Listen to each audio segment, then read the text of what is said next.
Hi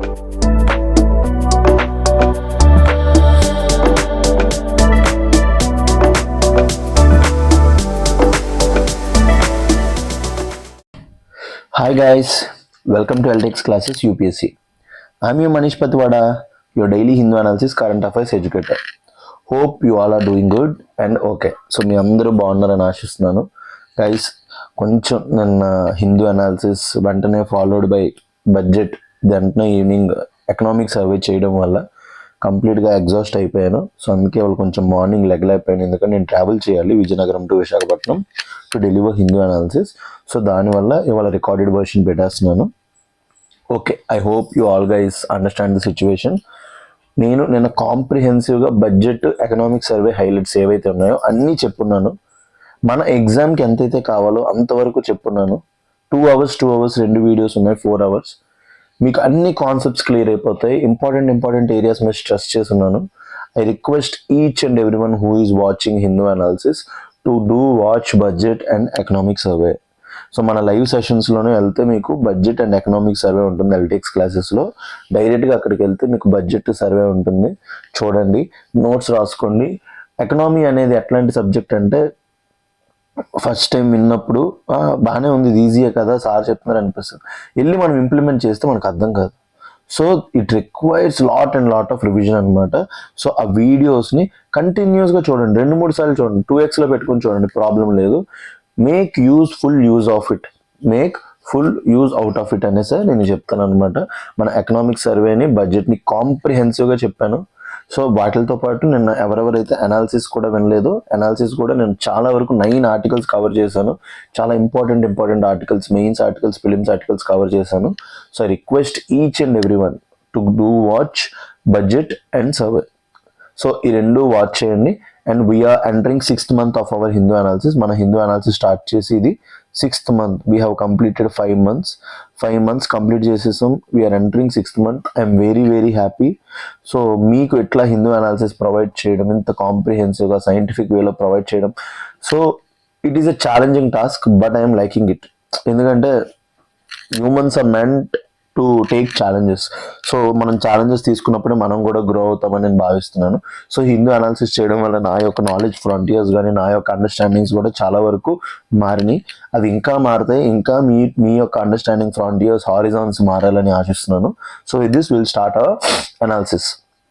fabulous February offer. So LTX Suresh sir మొన్నే discussion అయినప్పుడు స్టూడెంట్స్కి ప్రైజెస్ తక్కువకే ఇవ్వాలి మనం క్లాసెస్.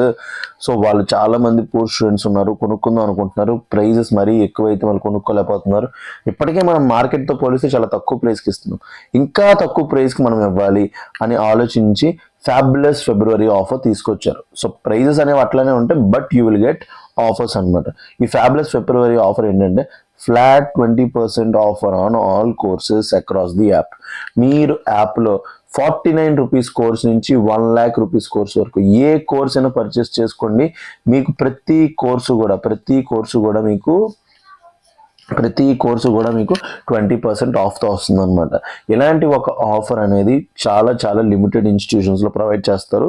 సో ఈ 20% ఆఫర్ని మనం డిసెంబర్లో ప్రొవైడ్ చేసాం ఇయర్ ఎండ్ ఆఫర్ కింద, జనవరిలో ప్రొవైడ్ చేసాం సంక్రాంతి ఆఫర్ కింద, ఇప్పుడు ఫిబ్రవరి లోపల కూడా అనౌన్స్ చేస్తున్నాం. ఎందుకంటే చాలా మంది స్టూడెంట్స్ అడుగుతున్నారు, సో సార్ మాకు ప్రైజెస్ తగ్గించండి, but prices have increased.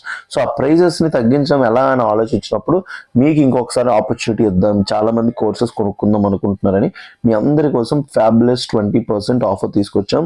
I request each and every one to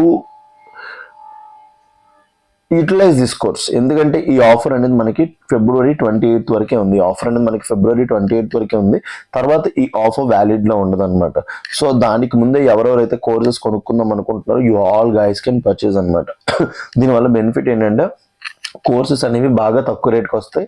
మీరు మీ పేరెంట్స్ మీద బర్డెన్ తగ్గించడం వల్ల అవుతారు. సో ఎవరెవరైతే ప్లాన్ చేసుకుంటున్నారో ఎల్టీఎక్స్ క్లాసెస్లో కోర్సెస్ కొనుక్కుందామని, so request each and every one to watch our classes, demos వినండి, నచ్చితేనే కొనుక్కోండి కోర్సెస్. నచ్చకపోతే యూ కాంట్ ఫోర్స్ యూ, మీ జాబ్ నుంచి రూపాయినా తీయలేం, కానీ మీకు నచ్చితే మాత్రం please consider joining LTX classes. So contact this number 7893899553. ఈ నెంబర్ కాంటాక్ట్ చేయండి. You will get all the details about the courses అనమాట. So you can download our LTX classes app also to get the details. So the articles which you are going to discuss today. First one, wetlands as a national public good. Mana subject, environment subject. Wetlands as a national public good. Second, why are tribals protesting in Maharashtra? Pahalgar అనే region లో మెయిన్గా forest rights కోసం tribals protest చేస్తున్నారు అనమాట. నేను ఒక news పేపర్లో పనిచేయడం, we have covered it 10 days before only, but Hindu లోపల ఇవాళ వచ్చింది అనమాట. మెయిన్స్ పర్స్పెక్టివ్లో డిస్కస్ చేద్దాం. Third, funding framework essential to ensure UPI remains free service. UPI అంటే యూనిఫైడ్ పేమెంట్ ఇంటర్ఫేస్. మీరు ఏదైతే ఫోన్పే, గూగుల్ పే అన్ని యూజ్ చేస్తున్నారు కదా, ఇప్పుడు నాకు మీరు డబ్బులు వేసారు అనుకోండి, 500 రూపాయలు, 500 రూపాయలకి మీకు ఛార్జ్ చేయరు అనమాట. సో ఆ ఫ్రీ సర్వీస్ని ఉంచాలంటే ఏం చేయాలి? Fourth, Actional team involved in PSLV probe, next launch date in June, says minister. So PSLV recent గా 61, 62 stage 3 ఫెయిల్ అయ్యి అందరికీ తెలిసింది కదా, స్టెబిలైజేషన్ ఇష్యూ వల్ల ఎక్స్టర్నల్ టీమ్ ఇన్వాల్వ్ అయిందంట. దానికోసం చూద్దాం. Fifth, budget less driven by elections, more by global headwinds.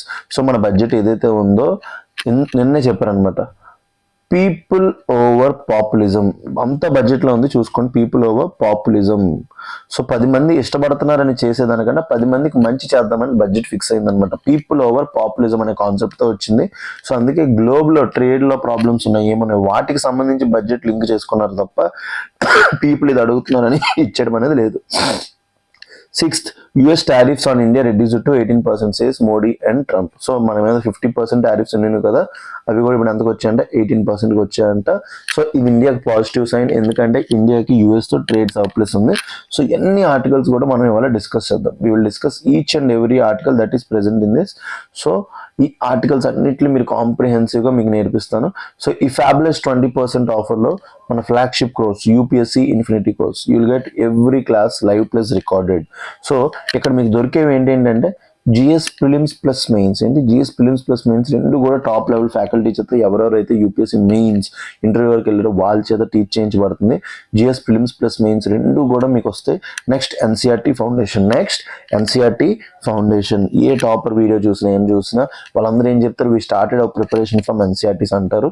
So నార్మల్గా ఎన్సీఆర్టీస్ కొంతమందికి చదవడం ఇబ్బంది అవుతుంది, మెయిన్గా MPC and BiPC background. So మీకు ఈజీ అవ్వాలి ఎన్సీఆర్టీస్ అనేసి మనం ఏం చేసామంటే ఫ్యాకల్టీ చేత ఎన్సీఆర్టీస్ని ఎక్స్ప్లెయిన్ చేయించాం.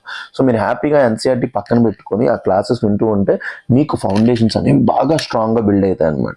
Third, current affairs. So current affairs is integral part of UPSC preparation.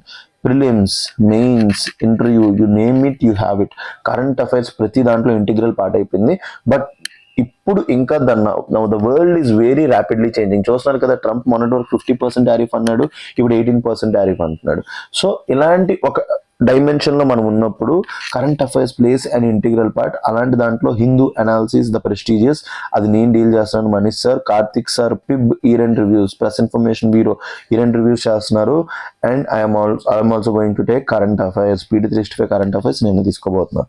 Fourth, CSAT అనేది చాలా మందికి ఒక నైట్ మేర్, ఎందుకంటే జిఎస్ పేపర్ 2లో చాలా మంది ఫెయిల్ అవుతూ ఉంటారు అనమాట. సో దానివల్ల చాలా మంది మెయిన్స్ రాయడానికి ఇబ్బంది పడుతూ ఉంటారు. I have seen so many people, మా ఫ్రెండ్స్ కూడా ఉన్నారు, సీసాట్ వల్ల మెరిటోరియస్ స్టూడెంట్స్ మెయిన్స్కి వెళ్ళిపోయారు అనమాట. సో అలాంటి సిచ్యువేషన్ మీకు రాకుండా మన సీసాట్ కోర్స్ని మనం లాంచ్ చేసాం, డిజైన్ చేసాం. It is a comprehensive 3 months course. 3 months ఉంటుంది. బేసిక్ టు అడ్వాన్స్ లెవెల్ మన కోర్స్ అనేది బేసిక్ టు అడ్వాన్స్ లెవెల్ ఉంటుంది. ఈజీగా అర్థమైపోతుంది. బేస్డ్ ఆన్ యూపీఎస్సీ మోడల్స్ మన సీసాట్ కోర్స్ ఉంది. I hope everyone utilises it. And last, test series. మనం ఎంత చదివినా ఏం చేసినా ఎన్ని క్లాసెస్లో చదివా ఎంత నేర్చుకున్నది అన్నీ ఎక్కడ నిరూపించుకోవాలి? Test series. ఎందుకంటే ఎగ్జామ్కి వెళ్ళి తప్పు పెట్టే కన్నా టెస్ట్ సిరీస్లో తప్పు పెట్టడం మంచిది అనమాట. So prelims test series, mains answer writing. So మన test series, prelims test series ఏదైతే ఉందో ఎవ్రీ వీక్ మీకు మాడ్యూల్ బేస్డ్ టెస్ట్లు అవుతుంటాయి, లాస్ట్లో ఫుల్ లెంత్ టెస్ట్లు అవుతుంటాయి. బట్ మన ఎల్టీఎక్స్ క్లాసెస్ యొక్క స్పెషాలిటీ ఉండాలి కదా. ఈ సంవత్సరం యూఎస్పీ ఏంటంటే, ఎల్టీఎక్స్ క్లాసెస్ యూఎస్పీ ఏంటంటే మన టెస్ట్ సిరీస్ ఫ్యాకల్టీ ఎక్స్ప్లెయిన్ చేస్తారు. Faculty will explain the test series. So faculty ఎప్పుడైతే టెస్ట్ సిరీస్ ఎక్స్ప్లెయిన్ చేస్తారో you will get more and more understanding about the topic అనమాట. And next, mains answer writing. ఇది మన దగ్గర ఉన్న క్రూషియల్ ప్రోగ్రామ్. ఎందుకంటే prelims అనేది ఒక ఎంట్రీ బ్యారియర్ అయితే, లోపలికి వెళ్తే మెయిన్స్ మొత్తం అంతా ఆన్సర్ రైటింగ్. సో మీకోసం మెయిన్స్ 365 మన దగ్గర ఉందన్నమాట. ఎవ్రీడే ఆన్సర్ రైటింగ్ ప్రోగ్రామ్ అది డీల్ చేస్తుంది చక్రీ సార్. 2 times మెయిన్స్ రాశారు, 2 times Group 1 మెయిన్స్ రాసి ఉన్నారు, 2 times యూపీఎస్సీ మెయిన్స్ రాసి ఉన్నారు. So he has been a crucial pillar in our mains answer writing. Every day ఒక క్వశ్చన్ ఇచ్చి దాన్ని అనలైజ్ చేయించి అది ఎట్లా రాయాలో మీకు చెప్పిన తర్వాత ప్రిస్క్రైబ్ టైం ఇచ్చి మీరు రాశాక మీ యొక్క ఆన్సర్ని అనలైజ్ చేసి ఇంట్రోలో మిస్టేక్స్ ఉన్నాయా, బాడీలో ఉన్నాయి, కన్క్లూజన్లో ఉన్నాయి చెప్పి మోడల్ ఆన్సర్ ప్రొవైడ్ చేస్తారు. ఇవన్నీ కూడా మీకు యూపీఎస్సీ ఇన్ఫినిటీలో 80,000కి ఉండేది, బట్ ఫ్యాబులస్ 20% ఆఫర్తో మీకు 64,000కి వస్తుంది. That too with lifetime validity. LTX క్లాసెస్లో బెనిఫిట్ ఏంటంటే you get every course for lifetime validity. In every course is available in Telugu medium also. ఇప్పటివరకు ఇంగ్లీష్ మీడియంలో ఉండింది, బట్ తెలుగు మీడియంలో కలదు. And our offline campus are available in వైజాగ్లో కూడా మన ఆఫ్లైన్ క్యాంపస్ ఉంది. Air condition classroom, digital boards అన్నీ ఉన్నాయన్నమాట. So contact this number 7893899553. ఈ నెంబర్ కాంటాక్ట్ చేయండి. భారతి మ్యామ్ పిక్ చేస్తారు. You can ask for demo classes. Demos వినండి. అందరు ఫ్యాకల్టీ డెమోస్ వినిన తర్వాత నచ్చితేనే జాయిన్ అవ్వండి. So download our LTX classes app. Same APPSC, TGPSC, group 1, group 2 notifications రాబోతున్నాయి. మన ఏపీలో ఉగాదికి జాబ్ క్యాలెండర్ అంటున్నారు, నోటిఫికేషన్స్ రాబోతున్నాయి. సో ఫ్యాబులస్ ఫిబ్రవరి ఆఫర్ కింద మనం ఏపీఎస్సి గ్రూప్ 1 ఇన్ఫినిటీ కోర్స్ కూడా మన దగ్గర ఉంది. సో కంప్లీట్ సిలబస్ కవరేజ్ అవుతుంది. NCERT foundation, prelims, test series, current affairs, mains answer writing. So ఇది 70,000ది మనకి 56,000కే వస్తుంది. That too with lifetime validity. అన్ని కోర్సెస్ కూడా మన దగ్గర తెలుగు మీడియంలో ఉన్నట్టు సేమ్ గ్రూప్ 1 కోర్స్ కూడా మన దగ్గర తెలుగు మీడియంలో ఉంది. So contact this number 7893899553. ఈ నెంబర్ కాంటాక్ట్ చేయండి. And same goes with APSC group 2 infinity as well. So fabulous APSC group 2 infinity మన ఎల్టెక్స్ క్లాసెస్లో చాలా స్టూడెంట్స్కి మన గ్రూప్ 2 ర్యాంక్స్ వచ్చినాయి. So live plus recorded. Next మీరు గ్రూప్ 2 ర్యాంకర్ అవ్వాలంటే సో మీకు వస్తున్న offer. So complete classes, current affairs, test series. So classes, current affairs, test series మొత్తం కూడా మీకు అవైలబుల్ ఉంటాయి ఇన్ఫినిటీ వరకు. ఫీజు మన దగ్గర గ్రూప్ 2కు 35,000, బట్ మీకు ఆఫర్తో 28,000కి వస్తుంది. That too with lifetime validity. Offline campus classes are also available in Vizag. So contact this number 7893899553. ఈ నెంబర్ కాంటాక్ట్ చేయండి. You'll get all the details about the course. So మీరు అందరూ కోర్సెస్ గురించి తెలుసుకున్నారు అనేది అనుకుంటున్నాను. So I request each and every one to consider choosing LTX classes. ఎందుకంటే we are going to give our best అనమాట. So LTX classes is known for giving best. So మన దగ్గర టైం కొంచెం ఎక్కువసేపు తీసుకున్న మీకు బెస్ట్ అవుట్ ఆఫ్ కంటెంట్ ఇవ్వడానికి try చేస్తామన్నమాట. I request each and every one to consider taking Eltex classes and use this benefits. So let's start our mains analysis. ఇవాళ మనం డిస్కస్ చేయబోయే the topics that we're going to cover today. మనం discuss చేయబోయే topics ఏంటంటే first topic from environment. నిన్న కూడా first topic మెయిన్గా environmental jurisprudence గురించి చూసాం కదా లైవ్లో. సో ఎవరెవరైతే నిన్న అనాలిసిస్ లైవ్ చూడలేదో I request you all guys to watch yesterday's first article. చాలా డెప్త్గా నీట్గా డిఫెన్స్ గురించి, ఎన్వైర్మెంటల్ జ్యూరిస్ప్రుడెన్స్ గురించి చాలా డెప్త్గా చెప్పాను. I request you all guys to please watch. So first, hop on hop off the state of climate governance. So present మన united nations framework convention on climate change అవని ఏదైతే మనకి మెయిన్గా ప్రీమియర్ ఏజెన్సీ ఉందో or the premier framework united nations environment programme కింద to make climate change, ఏదైతే visible climate change ఉందో దాన్ని తగ్గించడానికి చూస్తున్నామో అందులోపల కరెక్ట్గా హాప్ ఆన్ ఆఫ్ అవుతుందంట. మెయిన్గా క్లైమేట్ గవర్నెన్స్ అనేది కరెక్ట్గా లేదు. Second, $120 million committed to Chabahar port in Iran completely paid. Centre international relations పర్స్పెక్టివ్లో చబహార్ పోర్ట్ మీద ప్రిలిమ్స్ క్వశ్చన్ వచ్చే ఛాన్స్ ఉంది. So will discuss about it. So first article mains article, second article prelims article. Third, centres lay down eligibility criteria for deep tech startups in the country. So మీరు మాట వస్తే ఈ మధ్య terms చూస్తున్నారు, deep tech అంటున్నారు. అసలు ఈ deep tech అంటే ఏంటో మన ministry of commerce and industry కింద ఉండే department for promotion of industry and internal trade, DPIIT అంటారు. అది ఎలిజిబిలిటీ క్రైటీరియా, అసలు డీప్ టెక్ అంటే ఏంటి, స్టార్టప్ అంటే ఏంటో చెప్పింది అనమాట. దాని యొక్క డెఫినేషన్ ఇచ్చింది. It will be future precedents set చేస్తుంది. ఎవరెవరైతే కంపెనీస్ ఇందు లోపలికి వద్దాం అనుకుంటున్నారో సో వాళ్ళు ఏమైనా క్లెయిమ్స్ చేసుకుందామన్నా, ఏమైనా ఇన్సెంటివ్స్ తెచ్చుకుందామన్నా వాళ్ళకి ఫీచర్స్ అన్నీ ఉండాలన్నమాట. Fourth, cyber peace summit 2026 to begin in New Delhi tomorrow. So ఈ సైబర్ పీస్ సమిట్ ఏంటి, అసలు ఏంటి, దాని యొక్క మెయిన్ పర్పస్ ఏంటి, ఎవరు ఆర్గనైజ్ చేస్తారు అన్నీ కూడా తెలుసుకుందాం. న్యూఢిల్లీ లోపల అవబోతుంది. Next, Kunal Kamra moves high court against సహయోగ్ portal. So ఈ సహయోగ్ పోర్టల్ ఏంటి, ఎగ్జామ్ లోపల క్వశ్చన్ వచ్చే ఛాన్స్ ఉంది. సో ఈ సహయోగ్ పోర్టల్ ఏంటి, ఎందుకు ఈ కునాల్ కామ్రా ఫేమస్ కమీడియన్ కాంట్రవర్సీస్లో ఎప్పుడు ఎక్కువ ఉంటుంటాడు, ఈ కునాల్ కామ్రా ఎందుకు హైకోర్టుకి వెళ్ళాడని చూద్దాం. 6th, RBI holds policy rate financial year 26 inflation outlook seen at 2.1%. So మన 5.25% ఏదైతే రిపో రేట్ ఉందో అంతే కామన్గా ఉంచిందన్నమాట ఆర్బీఐ. సో అందుకే ఆర్బీఐ హోల్డ్స్ పాలసీ రేట్ అంటున్నాడు. సో ఇన్ఫ్లేషన్ అవుట్లుక్ చూద్దాం. And 7th, RBI plans 25,000 compensation for cyber fraud victims, internal security. So ఇవన్నీ టాపిక్స్ కూడా చాలా అంటే చాలా ఇంపార్టెంట్. ఇందులోపల 1 mains topic and 6 prelims topic పెట్టాను మీ గురించి.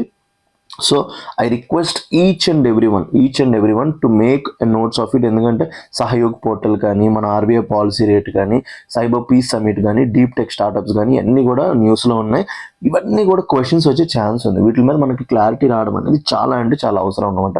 So I request each and every one, so ఈ టాపిక్ మీద బాగా కాన్సన్ట్రేషన్ పెట్టండి. So let's get started with our analysis. Okay, let's get started with our first mains article. So the first mains article in the, one second, hop on hop off, the state of climate governance. So climate governance ఏదైతే ఉందో అట్లా ఉందంట. Hop on hop off అంటే మీడియోకర్గా ఉంది, కంప్లీట్గా climate గవర్నెన్స్ని కాపాడడానికి చూడట్లేదు, అలానే కంప్లీట్గా నెగ్లెక్ట్ చేయట్లేదు. అందుకే దీన్ని ఏమంటున్నాం, హాప్ ఆన్ ఆఫ్ ఆఫ్. మన ఎఫర్ట్స్ ఏవైతే ఉన్నాయో హాప్ ఆన్ ఆఫ్ ఆఫ్ లాగా ఉన్నాయంట. సో ఇది ఒక టర్మ్ కాబట్టి మీరు అప్పుడప్పుడు ఇంట్రోస్లో వాడచ్చు. కాబట్టి ఏంటి దీని meaning, hop on hop off అంటే ఏంటో చూద్దాం. What does hop on off of mean? Hop on hop of meaning is a flexible sightseeing tour typically by bus that allows passengers to board and disembark at any designated stop along a fixed route as many times that they want within a set ticket duration. అన్ని దీన్ని ఇప్పుడు environmental జ్యూరిస్ప్రుడెన్స్కి link చేసుకుంటే ఏంటంటే, మన united nations framework convention on climate change ఉంది. So ఇందు లోపల join అవ్వాలన్నా, ఎప్పుడు రిలీవ్ అవ్వాలన్నా మీ ఇష్టం. ఒక బస్సు ఎక్కుతారు, సిటీ బస్సు, మీకు నచ్చినప్పుడు ఎక్కుతారు, నచ్చినప్పుడు దిగుతారు అనమాట. సో దీనికంటూ ఫైనల్ డెసిగ్నేషన్స్ ఏముండవు, మీ ఫైనల్ కమిట్మెంట్స్ ఉండవు, బైండింగ్ కమిట్మెంట్స్ ఉండవు. మీరు బస్సు ఎక్కాక మీకు నచ్చిన దగ్గర దిగిపోవచ్చు. సో అందుకే దీన్ని ఏమంటున్నారు, హాప్ ఆన్ హాప్ ఆఫ్ అంటున్నారు. సో ఈ స్టేట్ ఆఫ్ క్లైమేట్ గవర్నెన్స్ అనేది హాప్ ఆన్ ఆఫ్ ఆఫ్ లాగా ఉందంట. సో దీని గురించి తెలుసుకోవాలంటే మీకు చిన్న బ్యాక్గ్రౌండ్ తెలియాలి. మనకి 1992లో ఎప్పుడు 1992లో రియో ఎర్త్ సమిట్ అయింది. రియో ఎర్త్ సమిట్ అయినప్పుడు 3 సిస్టర్ కన్వెన్షన్స్ వచ్చాయి. అందులో వన్ ఆఫ్ ది కన్వెన్షన్ ఏంటంటే united nations framework convention on climate change. ఈ united nations framework convention on climate change అనేది mainly to mitigate climate change అనమాట. ఎందుకు? Temperatures are rising because of greenhouse gases. So మన greenhouse gases, carbon dioxide, methane, ఇవన్నీ ఉన్నాయి కదా, వీటి వల్ల ఏమవుతున్నాయి, టెంపరేచర్స్ అనేవి రైజ్ అవుతున్నాయి. బికాస్ ఆఫ్ ఇండస్ట్రియల్ రెవల్యూషన్ కానీ, లేకపోతే మన డెవలపింగ్ కంట్రీస్లో డెవలప్మెంట్ కానీ, అగ్రికల్చర్, ఎన్ని విధాల వల్ల ఏమవుతున్నాయి, టెంపరేచర్స్ రైజ్ అవుతున్నాయి because of greenhouse gases. So వీటిల్ని మిటిగేట్ చేయాలి, లేకపోతే ఏమవుతుంది, క్లైమేట్ రిలేటెడ్ డిజాస్టర్స్ వచ్చే ఛాన్స్ ఉంది. అందుకోసం మనం ఒక కన్వెన్షన్ లాంచ్ చేయాలనేసి ఒక కన్వెన్షన్ లాంచ్ చేసింది. దాని పేరేంటి, united nations framework convention on climate change launch చేసామన్నమాట. So United nations framework convention on climate change launch చేసిగా దీనికి ఎవ్రీ ఇయర్ కాప్ అవుతుంది. సో ఫ్రేమ్వర్క్ కన్వెన్షన్స్ అనేవి బైండింగ్ కాదనమాట. సో దీన్ని ఏం చేసామంటే మనం ఇందులోపల మైనర్ ఆస్పెక్ట్స్తో డీల్ చేయడానికి ఫస్ట్ కియోటో ప్రోటోకాల్ తీసుకొచ్చాం. క్యోటో ప్రోటోకాల్లో ఏంటంటే డెవలప్డ్ కంట్రీస్కి బైండింగ్ టార్గెట్స్ ఉంటాయి. ఎవరికి? డెవలప్డ్ కంట్రీస్కి బైండింగ్ టార్గెట్స్ ఉంటాయి. లైక్ యూఎస్, జర్మనీ, వీళ్ళందరికీ బైండింగ్ టార్గెట్స్ ఉంటాయి. డెవలపింగ్ కంట్రీస్కి టార్గెట్స్ ఉండవు. సో ఇది పార్షియల్గా సక్సెస్ అయింది, పార్షియల్గా ఫెయిల్ అయింది. ఎందుకంటే డెవలప్డ్ కంట్రీస్ ఏం ఫీల్ అయ్యాయంటే, క్లైమేట్ చేంజ్ అనేది మా వల్లే జరగట్లేదు, డెవలపింగ్ కంట్రీస్ వల్ల కూడా జరుగుతుంది. సో వాళ్ళు డబ్బులు ఇస్తేనే మేము డబ్బులు ఇస్తామని చెప్పారు. సో అది పక్కకి వెళ్ళిపోయింది అనమాట. నెక్స్ట్ ప్యారిస్ అగ్రిమెంట్ తీసుకొచ్చాం అనమాట. ఏం తీసుకొచ్చాం? COP21 ప్యారిస్ అగ్రిమెంట్ తీసుకొచ్చాం. ఇందులో nationally determined contributions, common but differentiated responsibility. So ఇలాంటి అన్ని కాన్సెప్ట్స్ తీసుకొచ్చేసి ఏం చెప్పామంటే అందరూ కంట్రిబ్యూట్ చేయాలి, వాళ్ళ యొక్క డెవలప్మెంట్ స్టేజ్ బట్టి ఒక్కొక్కరు కంట్రిబ్యూట్ చేయాలని చెప్పామన్నమాట. కానీ ప్రాబ్లం ఏమైందంటే రీసెంట్గా ట్రంప్ కానీ ప్యారిస్ అగ్రిమెంట్ నుంచి బయటకు వచ్చారు, మెయిన్గా UNFCCC నుంచి డెవలప్డ్ కంట్రీస్ కావాల్సిన డబ్బుల కంటే తక్కువ ఇవ్వడం, కమిట్మెంట్స్ ఏవైతే ఉన్నాయో వాటి కంటే తక్కువ ఇవ్వడం, ఇవన్నీ కూడా ఏం చూపిస్తున్నాయి, హాప్ ఆన్ హాప్ ఆఫ్. వాళ్ళకి నచ్చినప్పుడు వస్తున్నారు, నచ్చినప్పుడు క్లైమేట్ కమిట్మెంట్స్ నుంచి బయటకు వెళ్ళిపోతున్నారు అని చూపిస్తుంది అనమాట. సో దాని గురించి డిస్కస్ చేసేది మన ఆర్టికల్. చాలా అంటే చాలా గుడ్ ఆర్టికల్, అంటే ఎగ్జామ్లో వచ్చే ప్రాబబుల్ మెయిన్స్ క్వశ్చన్లో ఇది వన్ ఆఫ్ ది అవుతుంది అనమాట. ఓకే, చూడ the article critically analyzes the present architecture of global climate governance. So present climate governance ఏదైతే ఉందో దాన్ని క్రిటికల్లీ అనలైజ్ చేస్తున్న article and argues that despite repeated climate conferences and expanding institutional framework. ఏం చెప్తుంది, despite repeated climate conferences every year COP అవుతుందా లేదా, UNFCCCకి every year COP అవుతుంది. రీసెంట్గా COP30 ఎక్కడైంది, బేలెం బ్రెజిల్లో అయింది. ఎక్కడ జరిగింది, బ్రెజిల్లో అయింది. సో మిగతా కాపులు COP26 నుంచి COP29 వరకు, COP26 నుంచి 29 వరకు ఎక్కడ అయ్యాయో కింద కామెంట్ సెక్షన్లో పెట్టండి. And expanding institutional framework, so different institutions పెడుతున్నాం. Meaningful and binding climate actions remains elusive. ఇంత చేస్తున్న క్లైమేట్ చేంజ్ కోసం ఏంటి ప్రాబ్లం ఉందంట, meaningful and binding climate actions remains elusive. So ఏవైతే క్లైమేట్ వీళ్ళు గోల్స్ కానీ టార్గెట్స్ కానీ పెట్టుకుంటున్నారో ఇలాంటివి బైండింగ్ టార్గెట్స్ ఉండట్లేదంట. It highlights how politics, economics and markets override ecological urgency resulting in drift rather than decisive action. So ఇందులో ఏం చూపిస్తుంది, ప్రతి కంట్రీ కూడా మెయిన్గా దేని మీద ఫోకస్ చేస్తుంది క్లైమేట్ చేంజ్ ఉన్నప్పుడు, వాళ్ళ కంట్రీ యొక్క పాలిటిక్స్, వాళ్ళ కంట్రీ యొక్క ఎకనామిక్ సిచ్యువేషన్ అండ్ వాళ్ళ కంట్రీ యొక్క market situation override ecological urgency. So climate change అనేది నీ పాలిటిక్స్ ప్రకారం, నీ ఎకానమీ ప్రకారం డెసిషన్ తీసుకునేది కాదు, అందరం కూడా యునైటెడ్గా కలిపి కాపాడాల్సిందే. బట్ మన పాలిటిక్స్ని దూరం చేసి, ఇప్పుడు రిపబ్లికన్స్ ఉన్నారు పాలిటికల్ నేచర్, ఎందుకంటే వాళ్ళు క్యాపిటలిస్టులు కాబట్టి వాళ్ళకి క్లైమేట్ చేంజ్ ఇలాంటి అన్నిటి వల్ల అయితే వాళ్ళ యొక్క ప్రాఫిట్స్ తగ్గిపోతాయి కాబట్టి వాళ్ళు ఇప్పుడు క్లైమేట్ చేంజ్ లోపల ఇన్వెస్ట్ చేయాలంటున్నారు. అదే చెప్తున్నారు, politics, economics and market override ecological urgency resulting in drift rather than decisive action. So నార్మల్గా ఇంట్రో లోపలే తెలిసిపోతుంది అనమాట వాట్ ఈస్ హ్యాపెనింగ్ అని. So detailed analysis, fragmented global climate architecture. So మన గ్లోబల్ క్లైమేట్ ఆర్కిటెక్చర్ అనేది ఏంటంటే fragmented ఉందంట.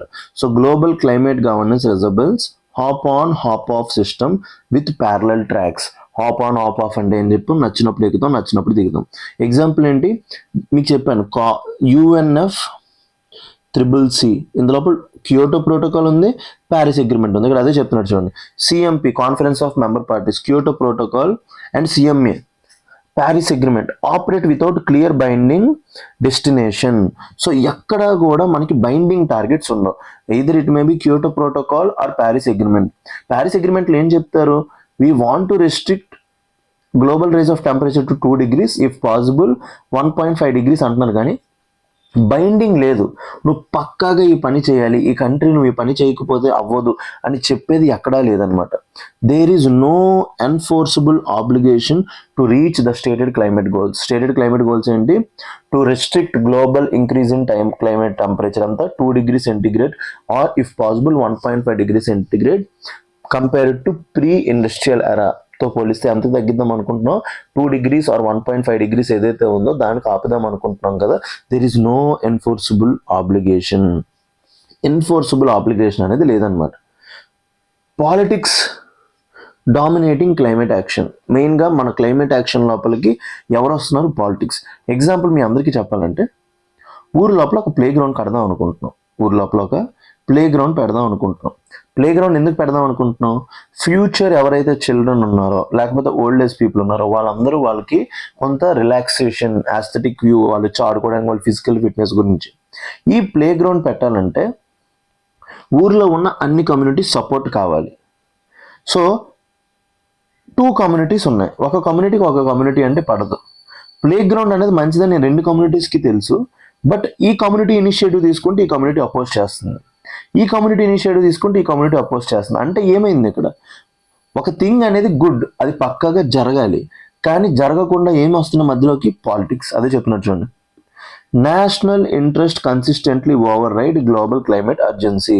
So ఇప్పుడు ప్రపంచాన్ని మొత్తానికి ఏమవుతుంది, గ్లోబల్ క్లైమేట్ అర్జెన్సీ ఉంది. ఎందుకంటే క్లైమేట్ చేంజ్ వల్ల సైక్లోన్స్, వీక్నింగ్ ఆఫ్ మాన్సూన్స్ మన మాన్సూన్స్ వీక్ అయిపోతున్నాయి, temperatures are rising, global sea level rise జరుగుతుంది.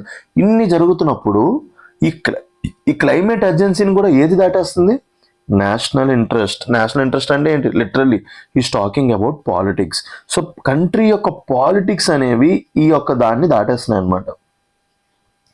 Consensus based decision making allows veto power to each country stalling progress. So ఈ UNFCCC అన్నీ ఉన్నాయి కదా, these all are consensus based mechanisms అనమాట. ఎందుకంటే United Nations doesn't work on binding agreements. It works on sovereignty of the country. United Nations main గా దేనికి ఎక్కువ value ఇస్తుంది, సావరానిటీ, తన యొక్క డెసిషన్స్ కి వాల్యూ ఇస్తుంది. సో సావరానిటీ ఉన్నప్పుడు మన వరల్డ్ లోపల 196+ కంట్రీస్ ఉన్నప్పుడు ప్రతి ఒక్క కంట్రీకి యొక్క అనుమతి అనేది అవసరం అనమాట. దాన్ని ఏమంటాం, consensus based decision making allows veto power to each country stalling progress. దీనివల్ల ఏమవుతుంది, ప్రతి కంట్రీ యొక్క నేషనల్ ప్రయారిటీస్ బట్టి, డెవలప్మెంట్ బట్టి వాళ్ళందరూ వచ్చేటప్పటికి టైం పట్టేస్తుంది. Ambition is confined to preambles while operative clauses remain weak and voluntary. So అందరూ చెప్తారనమాట, ప్యారిస్ అగ్రిమెంట్లో ఏం చెప్పారు, టెంపరేచర్ ఎంత కాపాలి, 1.2 degrees, if possible 1.5 degrees. So అది ప్రియాంబుల్ లోపల, ప్యారిస్ అగ్రిమెంట్ ప్రియాంబుల్ లోపల అట్లా రాసి ఉంటుంది అనమాట. To limit global rise in temperatures to 2 degrees, if possible 1.5 degrees, while operative clauses remain weak and voluntary. అది ఇంప్లిమెంట్ చేయడానికి ఏవేవైతే థింగ్స్ ఉంటాయో, for example article 6 of Paris agreement carbon markets గురించి మాట్లాడుతుంది. Article 9 new collective quantified goal, developing countries డబ్బులు ఇవ్వడానికి. ఇలాంటివి ఏవైతే ఆపరేటివ్ క్లాజెస్ ఉంటాయి ఇవన్నీ ఎట్లా ఉన్నాయి, వీక్ అండ్ వాలంటరీగా ఉన్నాయి. సెకండ్ ఏంటి, పొలిటికల్ ప్రాబ్లం ఏంటి, politics dominating climate action. Second ఏంటి, ఎకనామిక్స్ అండ్ మార్కెట్ లాజిక్. మీ అందరికీ తెలిసిందే, we are living in a capitalistic world. మీరు అవునన్నా కాదన్నా, మీరు సోషలిస్ట్ అయినా నేనేం చేయలేను, we all are living in a capitalistic consumeristic world. So ఇక్కడ ప్రతి ఒక్కరు కూడా క్యాపిటలిజం మీద వర్క్ అవుతున్నారు. సో క్యాపిటలిజం అనేది వన్ థింగ్ మీద వర్క్ అవుతుంది అనమాట, ప్రాఫిట్. క్యాపిటలిజం సర్వైవ్ అవ్వడానికి మెయిన్ రీజన్ ఏంటంటే మనిషి యొక్క ఆశ అనమాట. సో మనిషికి ఆశ ఉన్నంత వరకు క్యాపిటలిజం అనేది చావదు, తనకు అంతే లేదు. So economics and market logic. Climate governance increasingly follows market incentives, not ecological limits. So climate governance అనేది ఆటోమేటిక్ ఎప్పుడు కూడా దేని మీద ఫోకస్ చేస్తుంది, market incentives, not on ecological limits. Market focus on present profit. Market దేని మీద focus చేస్తుంది, నాకు డబ్బులు వస్తున్నాయి లేదా, క్లైమేట్ చేంజ్తో నాకు సంబంధం లేదు. Further generations have no representation. Market లోపల ఎప్పుడు కూడా ఏ వాళ్ళ నా సేల్ గురించి చూసుకుంటా. ఇప్పుడు నేను ఒక షాప్ పెట్టానంటే నాకు ఏ వాళ్ళ ప్రాఫిట్ గురించి చూసుకుంటా, కానీ రేపు గురించి నేను ఆలోచించను. సో అదే చెప్తున్నారు చూడండి, market focus on present profits. ఇప్పుడు ఈ క్లైమేట్ చేంజ్ ఏవైతే ఉన్నాయో వీటి యొక్క ఇంపాక్ట్స్ 2100 ఆ టైంకి వచ్చినప్పుడు పడుతుంది. అప్పుడు మనం ఉంటామో లేదో మనకు తెలియదు కదా. సో అదే చెప్తున్నారు చూడండి, markets focus on present profits, further future generations have no representation. Climate action shaped by opportunism rather than precaution. So climate action అనేది దేని మీద, నాకు ఆపర్చునిటీ, నాకు ఈ పని చేస్తే ప్రాఫిట్ వచ్చింది అనుకోండి, క్లైమేట్ చేంజ్ తగ్గట్టు ఒక టెక్నాలజీ బిల్డ్ చేశాను, ఎమిషన్స్ తగ్గించుకుంటే నాకు ప్రాఫిట్ వచ్చింది అనుకోండి, నేను ఆ పని చేస్తున్నాను, లేకపోతే లేదు. దీనికి కరెక్ట్ ఎగ్జాంపుల్ చెప్పాలంటే, మీరు అందరూ అనాలిసిస్ ఎవరైతే ఫాలో అవుతున్నారో వాళ్ళందరికీ అర్థమవుతుంది. కార్బన్ బార్డర్ అడ్జస్ట్మెంట్ మెకానిజం ఎవరు ఇంట్రడ్యూస్ చేశారు, యూరోపియన్ యూనియన్ లోపల మీరు ఏదైనా ఒక గూడ్ కనుక ఇప్పుడు కనుక ఎక్స్పోర్ట్ చేయాలంటే మీకు కార్బన్ ట్యాక్స్ వేస్తారనమాట, ఒకవేళ మీరు కనుక కరెక్ట్గా ఎన్వైరన్మెంటల్ నార్మ్స్ ఫాలో అవ్వకపోతే. ఇప్పుడు యూరోపియన్ యూనియన్కి నువ్వు ఎక్స్పోర్ట్ చేయాలనుకుంటే నువ్వేం చూసుకుంటావు, నీ యొక్క ఎమిషన్స్ తగ్గించడానికి చూస్తావు. అది దేనికోసం, నీ ఆపర్చునిటిజం అంటే నీ ప్రాఫిట్ కోసమే తప్ప నువ్వు క్లైమేట్ చేంజ్ కోసం అక్కడ ఏం చేయట్లేదు. అదే చెప్తున్నాడు చూడండి, economics and market logic. Climate governance increasingly follows market incentive, not ecological limits.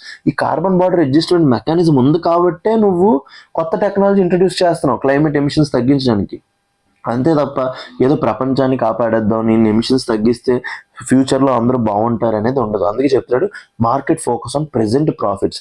ఇప్పుడు వచ్చే ప్రాఫిట్స్ మీద మార్కెట్స్ ఫోకస్ చేస్తాయి తప్ప future generations have no representation.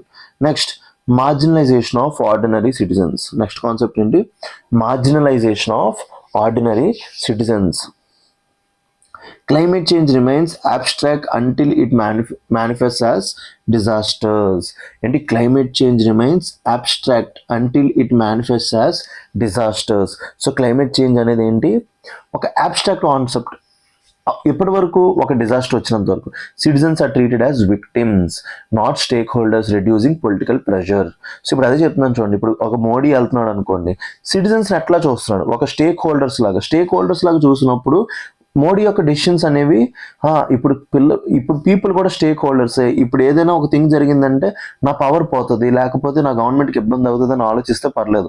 But governments ఎట్లా చూస్తున్నాయి పీపుల్ని, just as a victims, climate చేంజ్కి విక్టిమ్స్ లా చూస్తున్నాయి. కాబట్టి వీళ్ళు అనేవాళ్ళు కొంచెం వాళ్ళ యొక్క ఏదైతే క్లైమేట్ చేంజ్కి తగ్గట్టు చేసుకునే ఇనిషియేటివ్స్ ఉంటాయో వీటి లోపల కొన్ని ప్రాబ్లమ్స్ వస్తున్నాయి అనమాట.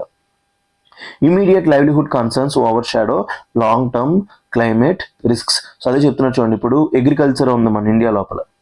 ఇండియన్ అగ్రికల్చర్, మీకు మన ఇండియన్ కేసెస్ చెప్తాను. ఇండియన్ అగ్రికల్చర్ నుంచి మీథేన్ ఎమిషన్స్ వస్తాయి. సో ఏం చేసామంటే మనం COP26 లోపల గ్లాస్గో లోపల మీథేన్ ప్లెడ్జ్ ఇంట్రడ్యూస్ చేశారు. ఏం ఇంట్రడ్యూస్ చేశారు మీ అందరికీ క్లారిటీగా ఇప్పుడు మీకు అర్థమవుతుంది. నేను చెప్తున్న ఒక బ్రాడర్ పర్స్పెక్టివ్. మనం COP26 అయింది. COP26 అక్కడైంది గ్లాస్గో. అక్కడ మీథేన్ ప్లెడ్జ్ ఇంట్రడ్యూస్ చేశారనమాట, to reduce methane emissions. India join అవ్వలేదు. ఏం చెప్పిందంటే మాక్సిమం పాపులేషన్ ఇండియా లోపల అగ్రికల్చర్ మీద డిపెండ్ అవుతారు. అగ్రికల్చర్లో ఏమవుతుందంటే ఎనరోబిక్ రెస్పిరేషన్ వల్ల మీథేన్ వస్తుంది. ఇంకా మన ఇండియా లోపల ఎక్కువగా కూడా లైఫ్ స్టాక్స్ ఉంటాయి, మేకలు ఇవన్నీ ఉంటాయి కదా, ఇవి రూమినేటింగ్ యానిమల్స్ అవడం వల్ల మీథేన్ ఎక్కువ వస్తాయి అనమాట. మన ఇండియా ఈ ప్లెడ్జ్లో జాయిన్ అవ్వలేదు. So immediate livelihood concerns, India దేని గురించి ఆలోచించింది, ఇప్పుడుండే ప్రజల మీద ఇంపాక్ట్ పడుతుంది అనిపించింది, over shadow long term climate risk. So ఇప్పుడు ఈ మీథేన్ ఎమిషన్స్ అలాగా పెరిగిపోయి అనుకోండి, మీథేన్ అనేది short term green house gas అయినా దానికి గ్లోబల్ వార్మింగ్ పొటెన్షియల్ బాగా ఎక్కువ. సో దానివల్ల ఏమవుతుందంటే అది క్లైమేట్ చేంజ్ని ఇంకా ఎక్కువ ఇంపాక్ట్ చేస్తుంది. అందుకే ఏం చెప్తున్నాడు, marginalisation of ordinary citizens. So climate change remains a abstract concept. అర్థమవుతుంది అనుకుంటున్నాను. You have to focus more అనమాట. చాలా డెప్త్ ఉండాలి దీనికి. మీ యొక్క బ్రాడర్ మైండ్ని ఓపెన్ చేయాలన్నమాట. Science politics disconnect. సో చెప్తున్నాం కదా, సో పొలిటికల్ లీడర్స్ ప్రతిదానికి ఏం అడుగుతారు, ప్రూఫ్ అడుగుతారు అనమాట. Climate change proof. Climate science has clearly established risks and pathways. So climate science అనేది చెప్పేసింది అనమాట, రిస్క్స్ ఏమేమి ఉన్నాయి, ఏమేమి చేయాలో చెప్పింది. Political actors use scientific uncertainty as a tool to justify delay. So చెప్తున్నా కదా, ట్రంప్ అనేవాడు ఏం చెప్పాడంటే మన ఎర్త్కి టిల్ట్ ఉంటుంది, మీ అందరికీ తెలిసిందే 23.5 degrees. సో మన ఎర్త్ టిల్ట్ని 21 నుంచి 24 వరకు టిల్ట్ అవుతుంటుంది అనమాట. దీన్నే ఆబ్లిక్యూటీ అంటాం. సో ట్రంప్ ఏమన్నాడంటే ఎప్పుడైతే మన టిల్ట్ పెరుగుతుంటుందో మనకు టెంపరేచర్స్ పెరుగుతాయి, ఎప్పుడైతే టిల్ట్ తగ్గుతూ ఉంటుందో మన టెంపరేచర్స్ అనేవి తగ్గుతాయి అనమాట. అది కామన్ ఫినోమినా. ట్రంప్ ఏం చెప్పాడంటే ఈ ఏవైతే ఉన్నాయో క్లైమేట్ చేంజ్ ఇవన్నీ కూడా బోగస్ థింగ్, ఇది ఒక న్యాచురల్ ఫినామినా అన్నాడు. So political actors use scientifical uncertainty, science కరెక్ట్గా అన్సర్టన్గా ఉన్నప్పుడు జస్టిఫై చేయడానికి డిలేని. సో అందుకే చెప్తున్నాం మనం యుఎన్ఈపి ఏదైతే ఉందో, లేకపోతే మన యొక్క స్టాక్ హోమ్ కాన్ఫరెన్స్ అయింది కదా 1972లో, అప్పుడు ఒక ఫస్ట్ థింగ్ మాట్లాడారనమాట, ప్రికాషనరీ ప్రిన్సిపల్ గురించి మాట్లాడారు. ఏంటి ప్రికాషనరీ ప్రిన్సిపల్? మీకు డెంగ్యూ వస్తుంది అనేసి దోమల్ని ఇంట్లోపల లేకుండా ఆల్అౌట్ పెడతారా, లేదా డెంగ్యూ వచ్చాక ఆల్అౌట్ పెడతారా అంటే, సో నేనేం చెప్తాను, రాకముందే పెట్టుకుంటాం అనమాట. సో అదే చెప్తున్నాడు, క్లైమేట్ చేంజ్ అయిన తర్వాత మనం ఏం చేయలేం, చేతులు కాలేక ఆకులు పట్టుకుంటే ఏముంటుంది. సో అట్లనే మనం ముందుగానే క్లైమేట్ చేంజ్ రాకుండా చూసుకోవాలన్నమాట. Not yet become a pretext excuse for inaction. So దీనివల్ల ఏంటంటే క్లైమేట్ అన్సర్టనిటీ వల్ల వీళ్ళు ఎవరు యాక్షన్స్ తీసుకోవట్లేదు. Drift not collapse. ఏం చెప్తున్నారు, drift not collapse. The system is not falling out right but is structurally inadequate. So ఏదైతే ఉందో మన సిస్టమ్ ఏదైతే ఉందో ఇది మొత్తం ఫాలింగ్ పడిపోలేదు, ఉంది, బట్ స్ట్రక్చరల్లీ ఇన్ఎడిక్వేట్. మన ఇల్లు ఉంది, ఇల్లు అనేది కంప్లీట్గా కూలిపోలేదు, ఇల్లు లోపల ఏమొచ్చాయి, క్రాక్స్ వచ్చాయి. అదే చెప్తున్నాడు. COP30 reinforced voluntary cooperation through the global Mutirao package. So global Mutirao package అనేది పెట్టింది అనమాట, వాలంటరీ కోఆపరేషన్ గురించి మాట్లాడింది. Differentiated responsibilities between developed and developing countries are diluted. So అదే చెప్తున్నా కదా, ఒకప్పుడు ఏంటంటే డెవలపింగ్ కంట్రీస్ అనేవాళ్ళు ఇప్పుడు ఎమిషన్స్ చేస్తున్నారు, డెవలప్డ్ కంట్రీస్ పాస్ట్ నుంచి చేస్తున్నారు ఎమిషన్స్. వీళ్ళు చేసిన ఎమిషన్స్ యొక్క ఇంపాక్ట్ ఇప్పుడు మనం చూస్తున్నాం. ఇప్పుడు ఏంటంటే డెవలప్డ్ కంట్రీస్ ఏమంటున్నారంటే వీళ్ళు కూడా ఎమిషన్స్ చేస్తున్నారు కదా, వీళ్ళు కూడా మాలాగే ఈక్వల్ డబ్బులు ఇవ్వాలంటున్నారు అనమాట. డెవలపింగ్ కంట్రీస్ ఏమంటున్నారు, మీరు డెవలప్ అయిపోయారు, మా డబ్బులన్నీ దొబ్బేశారు, సో ఇప్పుడు మీరు ఎక్కువ డబ్బులు ఇవ్వాలి, మేము ఎందుకు ఇవ్వాలని మనం అంటున్నాం అనమాట. అందుకే డిఫరెన్షియేటెడ్ రెస్పాన్సిబిలిటీ అనే కాన్సెప్ట్ తీసుకొచ్చాం. బట్ ఏమైపోయిందంటే ఇది differentiated responsibilities between developed and developing countries are diluted. Failure to contain warming మనం ఎంత టార్గెట్ పెట్టుకున్నాం ప్యారిస్ అగ్రిమెంట్ లోపల 1.5 degrees కదా, అదే చెప్తున్నాను చూడండి. COPs promise to keep 1.5 degrees alive despite emission trends making unrealistic. So మనం ఏదైతే 2100కి 1.5 degrees పెట్టుకున్నామో 2025లోనే బ్రీచ్ చేస్తాం. యుఎన్ఈపి ఎమిషన్ గ్యాప్ రిపోర్ట్, ఇది చాలా ఇంపార్టెంట్ అనమాట. Which organisation releases emissions gap report అంటే యుఎన్ఈపి. అంటే మన టార్గెట్ రీచ్ అవ్వాలంటే ఎంత ఎమిషన్స్ తగ్గించాలి, మనం ఎంత రిలీజ్ చేస్తున్నాం మన దాని గురించి డిఫరెన్స్ చూసుకునేదే emissions gap report. Shows global emissions at 57.4 gigaton carbon dioxide, the highest ever. So చూడండి, highest ever carbon dioxide emissions అనమాట. Current trajectories indicate crossing 1.5 degrees in early 2030s. So మనం ఏదైతే 2100 టార్గెట్ పెట్టుకున్నామో అది 2030s లోపల 1.5 degreesని breach చేసేస్తాం. మీకు అనుకుంటారు 1.5 degrees పెరిగిపోతే ఏమైపోయింది అనుకుంటారు. హిమాలయాస్ మీద ఉండే మంచు పర్వతాలన్నీ కరిగిపోతాయి. హిమాలయాల మీద ఉన్న మంచు కరిగిపోయింది అనుకోండి, మెయిన్ ప్రాబ్లం ఏంటి, వాటర్ గురించి ఇప్పుడు స్టార్వేషన్ అవ్వాలి, ఓన్లీ మాన్సూన్ మీద డిపెండ్ అవ్వాలి, మాన్సూన్ టైంకి పడదు. సో ఇవన్నీ కూడా ప్రాబ్లమ్స్ మనం కొట్టుకొని చావాలన్నమాట. Highest ever population on the world ఉంది ఇప్పుడు. సో ఇవన్నీ చేయాలంటే ఏం కావాలి మనకి, finance the core weakness. Main problem ఏంటి, finance the core weakness. So climate finance commitments remain nonbinding and vague. So climate finance commitments remain nonbinding and vague అనమాట. మెయిన్గా ఫినాన్షియల్ టార్గెట్స్ ఏవైతే ఉన్నాయో ఇవి నాన్ బైండింగ్. సో ఎవరు కూడా వాళ్ళు చెప్పినవి ఏవైతే ఉంటాయో వాళ్ళు నచ్చినంత చెప్తున్నారు, వాళ్ళు నచ్చితే ఇస్తున్నారు, లేకపోతే లేదు. Developing countries need $2.5 trillion annually. So ఏవైతే ఈ 1.5 degrees ఇవన్నీ చేయాలో దాని గురించి డెవలపింగ్ కంట్రీస్కి ఎంత కావాలంటే ఫినాన్స్ $2.4 trillion కావాలంట.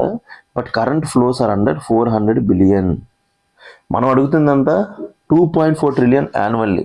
అప్పుడే ఇంత ఫండ్స్ ఇస్తేనే మనం మిటిగేషన్ అడాప్టేషన్ మెజర్స్ తీసుకోగలం, అప్పుడే 1.5 degrees టార్గెట్ని మీట్ అవ్వగలం. But current flows are under 1 billion. 400 billion అంటే చూడండి $2 trillion లెస్ ఉంది. 10 రూపాయలు 20 రూపాయలు కాదు, మన పేరెంట్స్కి 100 rupees పాకెట్ మనీ అడిగితే 20 రూపాయలు ఇచ్చినట్టుంది. 20 రూపాయలతో ఏమీ చేయలేము అనమాట మనం అనుకుంది. No agreement on who pays how much or by when. So main problem ఏంటి, ఎవరు ఇస్తారు, ఎంత ఇస్తారు, ఎప్పటికి ఇస్తారు అనే కాన్సెప్ట్ ఏదైతే ఉందో అది ఎప్పటికీ లేదు. నెక్స్ట్ మెయిన్ ఫోకస్ ఏంటి, adaptation and loss and damage. Adaptation finance pledges lack baselines and binding sources. So adaptation మెయిన్గా చెప్పే కదా, రెండు కాన్సెప్ట్స్ ఉంటాయి, మిటిగేషన్, అడాప్టేషన్. టెంపరేచర్ పెరగకుండా చేసే పనులు ఏమంటాం, మిటిగేషన్. టెంపరేచర్ పెరిగిపోతే ఇప్పుడు ఏమొస్తున్నాయి, సైక్లోన్స్ వస్తున్నాయి, లేకపోతే ల్యాండ్ స్లైడ్స్ వస్తున్నాయి, డిఫరెంట్ థింగ్స్ జరుగుతున్నాయి, గ్లేషియల్ లేక్ అవుట్ బర్స్ట్ అవుతున్నాయి. సో ఇవన్నీ కూడా ఏంటి ఇప్పుడు జరిగిపోతున్నాయి, వీటికి మనం ఏమవ్వాలి, ఇప్పుడు అడాప్ట్ అవ్వాలన్నమాట. So adaptation finance pledges lack baselines and binding sources. Loss and damage fund open for applications but capitalisation remains minimal. మనం లాస్ అండ్ డ్యామేజ్ ఫండ్ పెట్టాం COP28లో అండర్ వరల్డ్ బ్యాంక్. మనం ఏం పెట్టాం, loss and damage fund. So నా question ఏంటంటే కింద comment section లోపల సీరియస్ ఆస్పిరెంట్ అయితేనే what is this loss and damage fund అనేది గూగుల్లో రీసెర్చ్ చేసి కింద కామెంట్ సెక్షన్ లోపల కామెంట్ పెట్టు. ఎప్పుడు ఇది ఎస్టాబ్లిష్ చేశారు, ఎవరి అండర్లో ఉంటుంది, ఏంటి ప్రతిదీ కూడా ఈ లాస్ అండ్ డ్యామేజ్ ఫండ్ గురించి కింద కామెంట్ సెక్షన్లో పెట్టు. ఐ విల్ పర్సనల్లీ కామెంట్ లోపల నేను ప్రేస్ చేస్తాను. సో ఎవరెవరైతే కామెంట్ పెడతారో మీ అందరికీ కూడా పర్సనల్లీ ప్రేస్ చేస్తాను. సో నా నుంచి మెసేజ్ కావాలి మిమ్మల్ని ప్రేస్ చేస్తూ అని అంటే you guys have to look into it. So gap between institutional creation and operational capacity persist. Gap between institutional creation and operational capacity persist అన్నమాట. Next technology transfer and capacity building. Next concept ఏంటి, technology transfer and capacity building. మీకు అంతా కూడా అయిపోతుంది, ఎన్వైరన్మెంట్కి సంబంధించి మెయిన్గా ఇప్పుడు present ఉన్న ప్రాబ్లం అంతా అయిపోతుంది. So technology transfer remains largely conceptual. Technology transfer అంటే ఏమీ లేదు, ఏ కంపెనీ ఉంది, బి కంపెనీ ఉంది, బి కంపెనీ దగ్గర మంచిగా టెక్నాలజీ ఉంది, దానివల్ల ఎమిషన్స్ తక్కువ చేస్తున్నారు. ఏ కంపెనీ దగ్గర టెక్నాలజీ లేకపోవడం ఎమిషన్స్ ఎక్కువ చేస్తున్నారు. ఇప్పుడు బి కంపెనీ ఏ కంపెనీకి ఇచ్చింది అనుకోండి, అప్పుడు ఏమవుతుంది, వీళ్ళు కూడా ఎమిషన్స్ తగ్గిస్తారు కదా. ఇక్కడ బి అనేది డెవలప్డ్ కంట్రీ అయితే ఏ అనేది డెవలపింగ్ కంట్రీ. అదే చెప్తున్నట్టు technology transfer and capacity building. Technology transfer remains largely conceptual. Hello Vivek, వస్తున్నాను, హిందీ అనాలిసిస్ రికార్డ్ చేస్తున్నాను. ఏ నిద్ర ఉందా బాగా, నిన్న నైట్ అసలు బాగా వెక్స్ అయిపోయాను, పడుకుని పోయాను, అందుకే తగలేకపోయా. మధ్యాహ్నం వస్తా.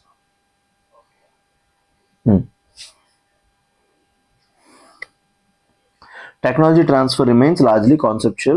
Capacity building for monitoring, reporting and transition planning is inadequate. So మెయిన్గా కెపాసిటీ బిల్డింగ్ ఇప్పుడు ఎవరెవరైతే డెవలపింగ్ కంట్రీస్కి మానిటర్ చేయడానికి, రిపోర్ట్ చేయడానికి, ట్రాన్సిషన్ అవ్వడానికి లేదు.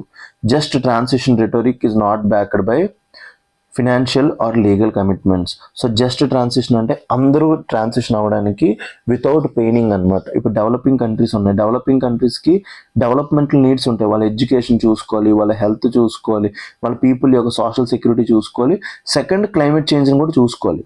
సో ఇప్పుడు ఈ ట్రాన్సిషన్ జస్ట్ అవ్వాలి, ఇవి మిస్ అవ్వకుండా వీటిని కూడా చూడాలనుకుంటే డెవలప్డ్ కంట్రీస్ నుంచి ఏం కావాలి, సపోర్ట్ కావాలన్నమాట. సో జస్ట్ ట్రాన్సిషన్ అనేది ఏంటంటే రిటోరిక్ అంట, అంటే డెవలప్డ్ కంట్రీస్ ఇప్పుడు మనకు డబ్బులు ఇవ్వట్లేదు కదా, సో వాళ్ళు చెప్పినంత సొల్లు is not backed by financial or legal commitments అంటున్నారు.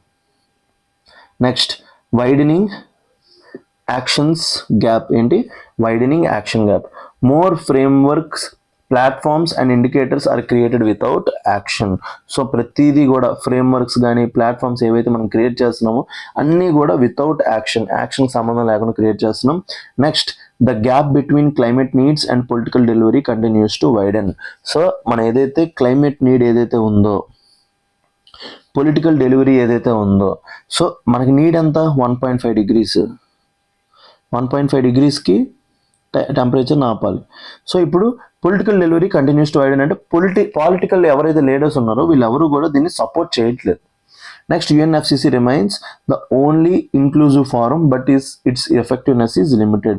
So United nations framework convention అనేది ఒక ఇంక్లూజివ్ ఫారం, అందరూ ఉన్నారు, బట్ దాని యొక్క బైండింగ్స్, దాని యొక్క డెసిషన్స్ ఏవైతే ఉన్నాయో ఎవరి మీద కూడా వర్తించట్లేదు. Suggestions by the author. So ఈ సజెషన్స్ అనేవి గ్రీన్ సజెషన్స్ అనమాట. ప్రజెంట్ ఉన్న ప్రాబ్లమ్స్కి సజెషన్స్ చాలా important. Suggestions are always important as you wanting to become future bureaucrats. So shift from voluntary pledges to binding commitments. So మేము ఏమనుకుంటున్నాం, shift from voluntary pledges to binding commitments. So మన యొక్క target ఏంటి, shift from voluntary pledges to binding commitments.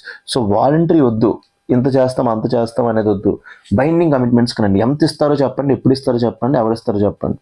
Establish predictable rule based climate finance mechanisms. So ఏవైతే climate finance mechanisms ఉంటాయో ఇవి ఎట్లా పెట్టాలి, ప్రెడిక్టబుల్ అండ్ రూల్ బేస్డ్. దానికంటూ rules పెట్టండి, ప్రెడిక్టబిలిటీ పెట్టండి. రిస్టోర్ ద ప్రిన్సిపల్ ఆఫ్, మీకు ఇందాక చెప్పాను ఇది కామన్ బట్ డిఫరెన్షియేటెడ్ రెస్పాన్సిబిలిటీ చెప్పాను కదా. The gap between developed and developing in climate finance తగ్గిపోతుంది. ఎందుకు, ఈ కామన్ బట్ డిఫరెన్షియేటెడ్ రెస్పాన్సిబిలిటీని ఎవరు పట్టించుకోవట్లేదు. So restore the principle of common but differentiated responsibility, shift from voluntary pledges to binding commitments, establish predictable rule based climate finance mechanism. Fourth, align markets and economies with ecological limits. So ఏదైతే profit motive markets ఏవైతే ఎట్లా work అవుతున్నాయో వాళ్ళని దేంతో link చేయమంటున్నారు, ecological limits. So వాళ్ళకి for example carbon border adjustment మెకానిజమే వాళ్ళు చేయరు, వాళ్ళు ఎందుకంటే ప్రాఫిట్ మోటివ్, ఎంత తక్కువకైతే అంత తక్కువకి గూడ్ని అమ్మడానికి చూస్తారు అనమాట. సో వాళ్ళ మీద ప్రెజర్ పెట్టగలిగేది ఎవరి దగ్గర ఉంటుందా కెపాసిటీ, గవర్నమెంట్స్ దగ్గర ఉంటుంది అనమాట. అందుకే చెప్తున్నాడు align markets and economies with ecological limits. So ప్రతి ఒక్కరి మీద ఇది పెట్టండి. సో ఏమంటే ఫర్ ఎగ్జాంపుల్ ఒక గూడ్ తయారు చేసినప్పుడు నువ్వు డీఫారెస్టేషన్తో చేసిన ఏ గూడ్ కూడా మేము కొనుక్కోమని చెప్పండి.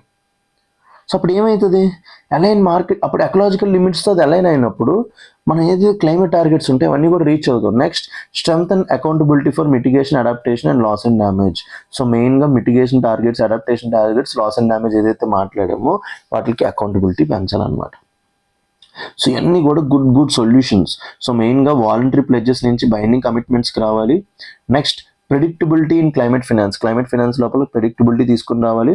Restore common but differentiated responsibility, align markets and economies with ecological limits, and lost accountability for mitigation, adaptation and loss and damage. So ఇదంతా చూడండి, ఒక హాఫ్ అన్ అవర్ డిస్కస్ చేశాను ఈ article. Half an hour discuss చేశానంటే ఎంత important అయితే నేను discuss చేస్తాను ఒక మెయిన్స్ ఆర్టికల్ని. So I request each and every one మంచిగా నోట్స్ రాసుకోండి. దీని బేస్ మీద మీకు ఒక మెయిన్స్ క్వశ్చన్ కానీ ఒక ఎస్ఏ క్వశ్చన్ కానీ వచ్చే ఛాన్స్ ఉంది. So I request each and every one to focus on this.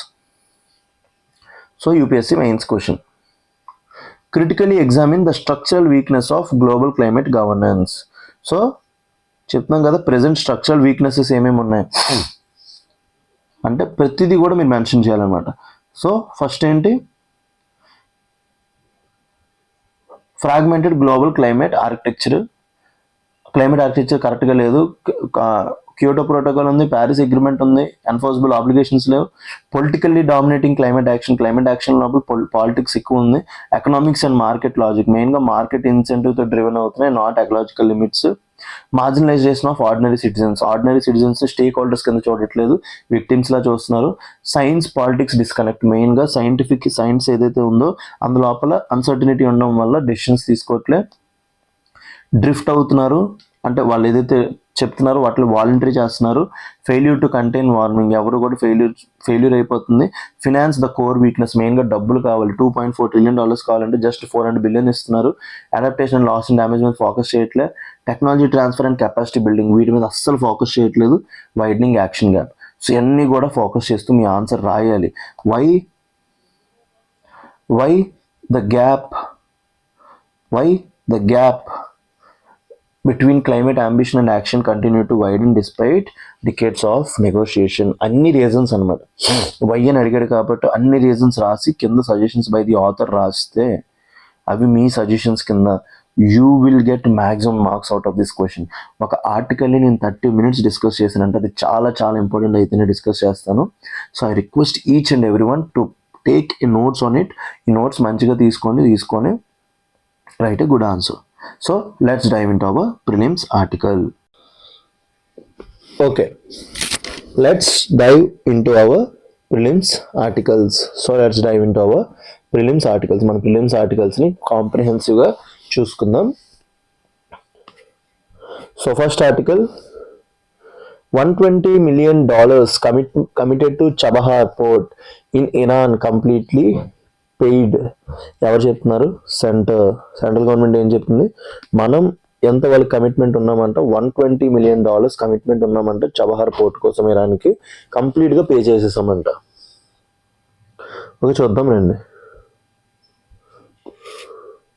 So ఈ ఆర్టికల్ లోపలికి వెళ్ళే ముందు యూపీఎస్సీ ఆస్పిరెంట్స్కి నేను ఒక చిన్న చబహార్ గురించి చెప్దాం అనుకుంటున్నాను. So this is India, Pakistan, Iran దగ్గర ఉన్న ఒక పోర్ట్ పేరేంటి? చబహార్ పోర్ట్. పాకిస్తాన్ దగ్గర ఉన్న పేరేంటి? గ్వాదార్ పోర్ట్. ఈ Gwadar port కంట్రోల్ని సిపెక్, China Pakistan economic order ద్వారా చైనా తీసుకుంది. సో చైనాని కౌంటర్ చేయడానికి మనకి చబహార్ పోర్ట్ అనేది ఫస్ట్గా హెల్ప్ అవుతుంది. నెక్స్ట్ మనకి ఆఫ్ఘనిస్తాన్, సెంట్రల్ ఏషియా ఈ రీజియన్ లోపలికి వెళ్ళాలి అంటే we required access of Pakistan అనమాట. సో అది లేకుండా మనకి సీ రూటే ఉంది. త్రూ దట్ వెళ్ళాలంటే మనకి చబహార్ పోర్ట్ అనేది ఓపెనింగ్ కింద యాక్ట్ చేసి మనం ఆఫ్ఘనిస్తాన్ ఇంకా సెంట్రల్ ఏషియా లోపలికి వెళ్ళడానికి హెల్ప్ అవుతుంది అనమాట. So now I can hope you guys can understand about the importance of Chabahar port anamata. So the union government informed parliament that India has fully paid its $120 million commitment for Chabahar port project in Iran ahead of expiry of current US sanctions waiver in April 2026. So రీసెంట్గా మనకి ఏంటంటే చబహార్, ఇరాన్తో ఎవరైనా American అడ్వైజరీస్తో treat చేస్తే మన మీద sanction చేస్తుంది అనమాట US. So మనం చబహార్ పోర్ట్లో ఇన్వెస్ట్ చేస్తున్నాం కాబట్టి మన శాంక్షన్స్ వేసింది. బట్ దాన్ని 6 months వేవర్ ఇచ్చింది అనమాట. 6 months లోపల మొత్తం ఇన్వెస్ట్మెంట్ని బయటికి తీసేయమని చెప్పింది అనమాట. ఏమైనా కమిట్మెంట్స్ ఉంటే తెలుసుకోమని చెప్పింది. సో అది ఏప్రిల్కి ఎండ్ అవబోతుంది. సో ఫిబ్రవరికి మొత్తం కమిట్మెంట్స్ మనం అయిపోయి. So government confirmation, India has completely dispersed $120 million for procurement of port equipment. So port equipment గురించి ఏదైతే $120 million ఉందో కంప్లీట్గా disbursement చేస్తామంట. Information was provided by ministry of external affairs in the Lok Sabha. Ministry of external affairs మన Jayashankar ministry ఉన్నారు కదా, లోక్సభ లోపల చెప్పారన్న. The payment fulfils India's financial commitment under the bilateral agreement with Iran. So the payment fulfills India's financial commitment under the bilateral agreement with Iran. So మనకి ఇరాన్తో ఉండే bilateral agreement ని ఈ financial agreement అనేది fulfil చేస్తుంది అనమాట, ఏదైతే $120 million transfer ఉంటుందో. Sanctions అనేది time line. The payment was completed before the US sanctions waiver expires in April 2026. చెప్పారు కదా, మనకి waiver ఇచ్చారు ఎప్పటి వరకు, ఏప్రిల్ వరకు. సో దానికి ముందే చేస్తాం అన్నమాట. The US has extended a conditional sanction waiver for Chabahar until 26th April 2026. So మనకి 26th April వరకు US sanctions exemption ఇచ్చింది. సో అప్పుడు లోపల వచ్చాం అనమాట. Further management of the port depends upon future US policy decisions. So దీని తర్వాత మనం ఏంటి పోర్ట్ని మేనేజ్ చేయాలన్నా ఏం చేయాలన్నా యుఎస్ పాలసీ మీద డిపెండ్ అవుతుంది అనమాట. యుఎస్ మనకు వేవర్ ఇస్తే పర్లేదు, లేకపోతే మన వాళ్ళు చేయరు. Operational uncertainty. The government indicated it may not be able to manage the port if US sanctions are reimposed. So government ఏం చెప్తుంది, it may not be able to manage the port if US sanctions are imposed. ఎందుకంటే మనకి US తో exports అనేవి చాలా important అనమాట. US is the only country with which we have surplus అనమాట. మెయిన్గా మన ఐటీ ఎక్స్పోర్ట్స్ అన్ని కూడా అపరల్ సెక్టర్, సో అన్ని కూడా డిపెండ్ అయి ఉంటాయి. కాబట్టి ఒక్కవేళ వాళ్ళు మనకి కనుక ఏమైనా వేవర్ ఇవ్వకపోయినా ఏది ఇవ్వకపోయినా may not be able to manage the port. India has not yet clearly outlined its long-term operation plans post-waiver. So post-waiver April 2026 తర్వాత ఏం చేస్తాం అనేది మన దగ్గర లాంగ్ టర్మ్ ప్లాన్ లేదు. Opposition raised concerns about possible premature withdrawal from the project. So ఇప్పుడు మీరు చేస్తున్న పని ఏదైతే ఉంది ఇది ప్రీమెచ్యూర్ విత్డ్రాల్ లా ఉంటుంది అనేసి అపోజిషన్ చెప్తుంది అనమాట. Bilateral agreement with Iran.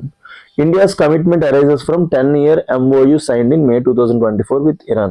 ఇరాన్తో మనం ఒక సైన్ చేసుకున్నాం. ఎప్పుడు సైన్ చేసాం? India's commitment arises from 10-year MOU signed with Iran. మొన్న 2 years బ్యాక్ చేసుకున్నాం. The agreement covers port operation and procurement of equipment.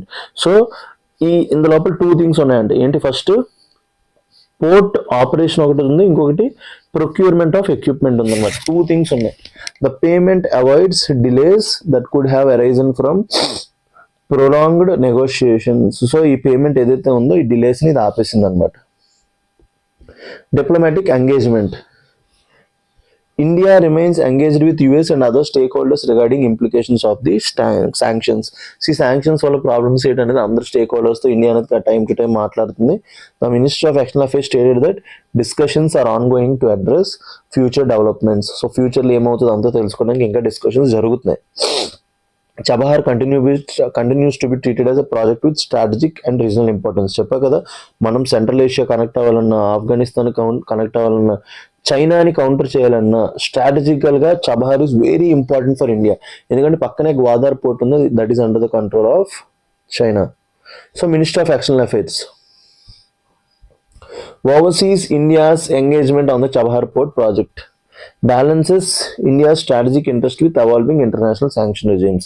So ఈ $120 million ఏదైతే పే చేస్తామో ఇది బ్యాలెన్స్ చేస్తుంది ఇండియా ఒక strategic interest with international sanctions regime. So మీకు question అనేది దీని గురించి అడగడు, వీటి గురించి శాంక్షన్స్ గురించి దేని గురించి అడగడు, కానీ ఇంపార్టెన్స్ ఆఫ్ చబహార్ పోర్ట్ అడగొచ్చు అనమాట. Why Chabahar port is important for India అంటే to connect with Central Asia, మెయిన్గా సెంట్రల్ ఏషియాతో కనెక్ట్ అవ్వడానికి. coordinates diplomatic efforts related to connectivity, trade and regional stability. So మెయిన్గా కనెక్టివిటీ, ట్రేడ్, రీజనల్ స్టెబిలిటీకి అన్నింటికి కూడా help అవుతుంది అనమాట. సో దీని బేస్ మీద ఒక ప్రిలిమ్స్ క్వశ్చన్ ఇచ్చాం చూడండి. With reference to the Chabahar port project consider the following statements. India has committed funds for procurement of port equipment at Chabahar. India has committed funds for procurement of port equipment at Chabahar. చేసాం కదా 2024లో first statement is right. The Chabahar port project is subject to US sanction waiver, అంతే కదా. So మెయిన్గా ఫ్యూచర్లో అప్పుడు ఏం చేస్తామన్నది US శాంక్షన్ వేవర్తో సబ్జెక్ట్ అయింది. Third, Chabahar port provides India with connectivity route bypassing Pakistan to access Afghanistan and Central Asia. Main అదే కదా, చబహార్ పోర్ట్ మనకి ఎందుకు హెల్ప్ఫుల్ అంటే to connect Afghanistan and Central Asia. Which are the following statement is are correct అంటే answer to this question is all the above statements are right.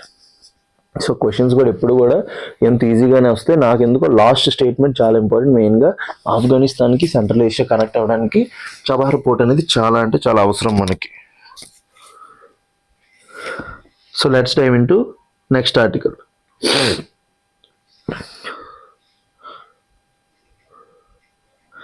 Center lays down, 1 second.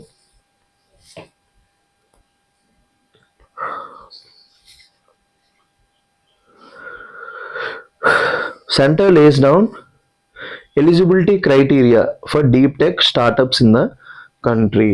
So కొన్ని deep tech startups గురించి eligibility criteria ఇచ్చారు. ఏంటి deep tech startup అనేది కూడా చెప్పారనమాట. So ఇదేంటో చూద్దాం రండి. ఇది చాలా అంటే చాలా ఇంపార్టెంట్ ఎగ్జామ్కి. So I request each and every one అన్నీ కూడా నోట్స్ చేసుకోండి, మీకు ఎగ్జామ్లో చాలా అంటే చాలా ఈజీ అయిపోతుంది.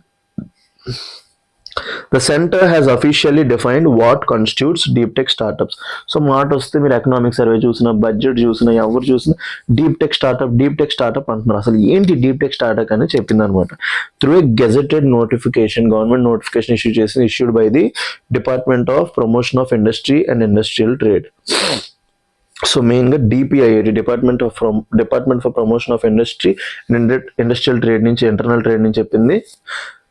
Bringing clarity for policy support and funding. మెయిన్గా ఈ డీప్ టెక్ స్టార్టప్ లోపల పాలసీ సపోర్ట్ ఇంకా ఫండింగ్ పర్స్పెక్టివ్లో ఇది ఒక క్లారిటీ తెచ్చే ఇష్యూ అనమాట. Official definition of deep tech startup. So ఇప్పటి నుంచి డీప్ టెక్ స్టార్టప్ అంటే ఏంటంటే, ఇప్పుడు గవర్నమెంట్ చెప్పేసింది కాబట్టి యూపీఎస్సీ డైరెక్ట్గా ఎక్కడి నుంచే పిక్ చేసుకుంటుంది. What is a deep tech startup అని మమ్మల్ని అడగొచ్చు, అడిగినప్పుడు మనం ఆన్సర్ చేయాలి. ఏ deep tech startup is one primarily engaged in producing solutions based on new scientific or engineering knowledge. So deep tech startup అంటే is one primarily engaged in producing solutions. So primarily engaged in solutions based on new scientific or engineering knowledge anta. So new scientific or engineering knowledge anta artificial intelligence, quantum tech, machine learning, లేదా blockchain tech, ఇవన్నీ కూడా ఏంటి new scientific or engineering knowledge. Deep tech startup is one primarily engaged in producing solutions based on new scientific or engineering knowledge. Second, focus is on knowledge creation and advanced technology, not incremental innovation. So focus is on knowledge creation and advanced technology, not incremental innovation. So మీకు ఎట్లా అంటే దీని గురించి మీకు ఏం చెప్పాలంటే, ఇప్పుడు గులాబ్ జామున్ ఉంది, కాలా జామున్ ఉంది, ఇవన్నీ కూడా సేమ్ పద్ధతుల్లో చేస్తారు, కొన్ని డిఫరెన్సెస్ ఉంటాయి అనమాట. వాటిని ఏమంటారు ఇంక్రిమెంటల్ ఇన్నోవేషన్. నువ్వు గులాబ్ జామున్, కలాకండ్, ఈ రెండు డిఫరెంట్. సో ఈ రెండు స్వీట్స్ డిఫరెంట్. అదే చెప్తున్నట్టు చూడండి, నువ్వు ఏదైతే ఇప్పుడు అడ్వాన్స్మెంట్ చేస్తున్నావు, ఫర్ ఎగ్జాంపుల్ రాయల్ ఎన్ఫీల్డ్ ఉంది, అది 350cc బైక్ అనుకోండి. ఇప్పుడు నువ్వు 500cc ఇన్నోవేషన్ చేసావు అనుకో, దీనివల్ల నీకు ఉపయోగం లేదు. సో అదేం చెప్తున్నాడు, focus is on knowledge creation and advanced technology, not incremental innovation. చిన్న ఇన్నోవేషన్స్ ఏవైతే ముందు పాస్ట్ టెక్నాలజీతో పోలిస్తే, ఇప్పుడు ఐఫోన్ ఉంది, ఐఫోన్ 15, మీ అందరికి ఎగ్జాంపుల్ నీట్గా అర్థం అవ్వాలంటే ఐఫోన్ 15, 16, 17 మీరు మూడు చూడండి, కెమెరాస్ అన్ని ఒకలానే ఉంటాయి, ఫీచర్స్ అన్ని ఒకలాగా ఉంటాయి, మైనర్ చేంజెస్ ఉంటాయి అనమాట. సో అదే చెప్తున్నాడు, వీటన్నిటిలో ఏమంటే మనం ఇంక్రిమెంటల్ ఇన్నోవేషన్ అంటాం. ఇంక్రిమెంటల్ ఇన్నోవేషన్స్ అనేవి డీప్ టెక్ స్టార్టప్స్ కాదు, ఏంటివి knowledge creation and advanced technologies. Solutions must involve significant technical are scientific uncertainty. So మెయిన్గా టెక్నికల్ ఆర్ సైంటిఫిక్ అన్సర్టనిటీ అనేది ఉండాలన్నమాట. అక్కడ సొల్యూషన్స్ తీసుకొస్తే వాటిని ఏమంటాం డీప్ టెక్ స్టార్టప్స్ అంటాం. కోర్ క్యారెక్టరిస్టిక్స్ ఏంటి, majority of expenditure must be on research and development. ఒకరు డీప్ టెక్ స్టార్టప్ కింద ఎలిజిబుల్ అవ్వాలంటే వాళ్ళు 100 రూపాయలు ఖర్చు పెడితే అందులో మ్యాక్సిమం అమౌంట్ దేని మీద ఖర్చు పెట్టాలి, బ్రాండింగ్ మీద, ప్రమోషన్ మీద కాదు, దేని మీద, on research and development. Majority of expenditure must be on research and development. Second, must own or be in process of creating novel intellectual property. ఇక్కడ ఒక పదం వాడాడు, ఏమన్నాడు? నోవెల్ ఐపీ అన్నాడు. నోవెల్, కొత్తగా ఎవరికి తెలియని ఇంటలెక్చువల్ ప్రాపర్టీ నువ్వు తయారు చేయగలగాలన్నమాట. Must own or be in the process of creating novel intellectual property. So novel intellectual property మీద నువ్వు ఫోకస్ చేయాలన్నమాట. 1 second.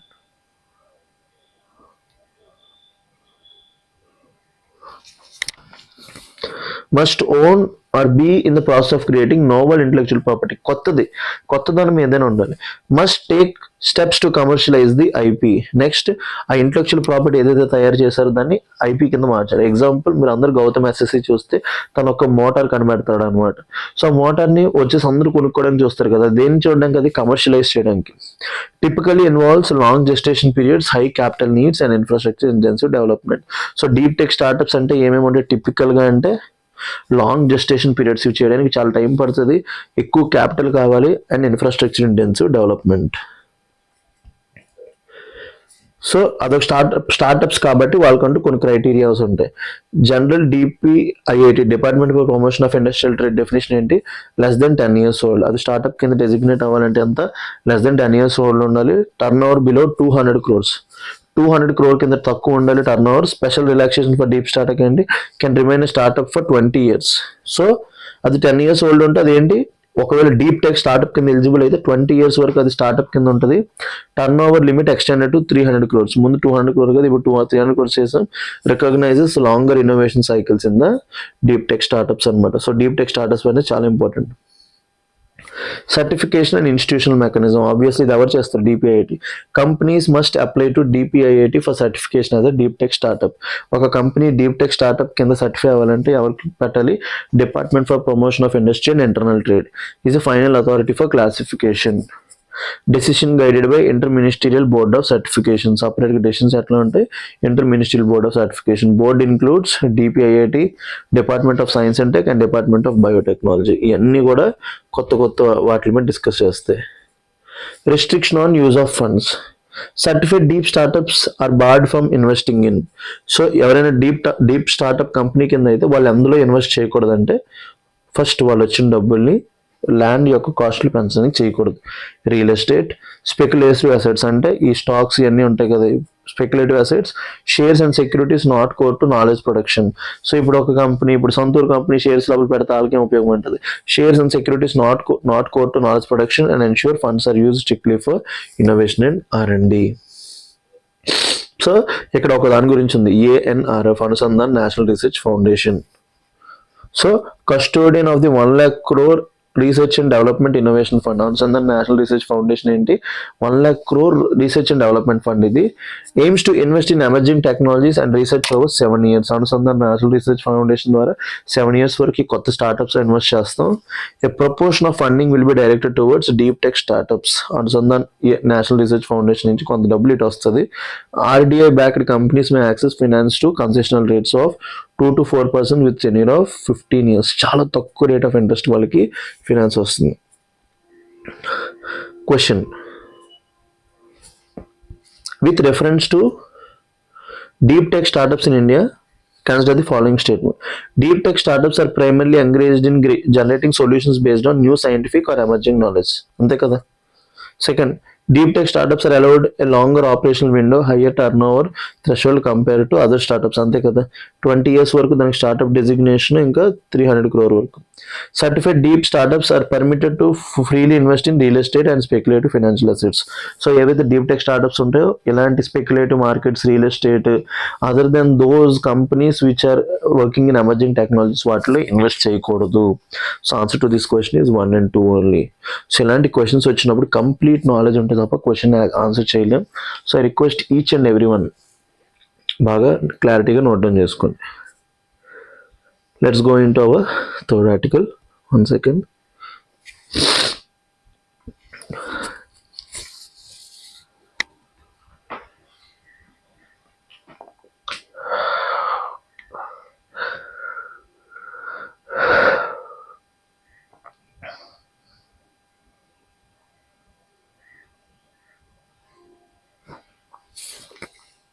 Okay.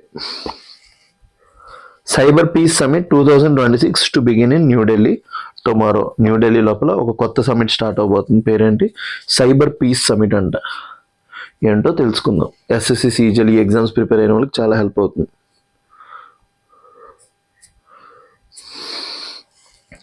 The Global Cyber Peace Summit 2026 is being organized in New Delhi from February 8th to 10th.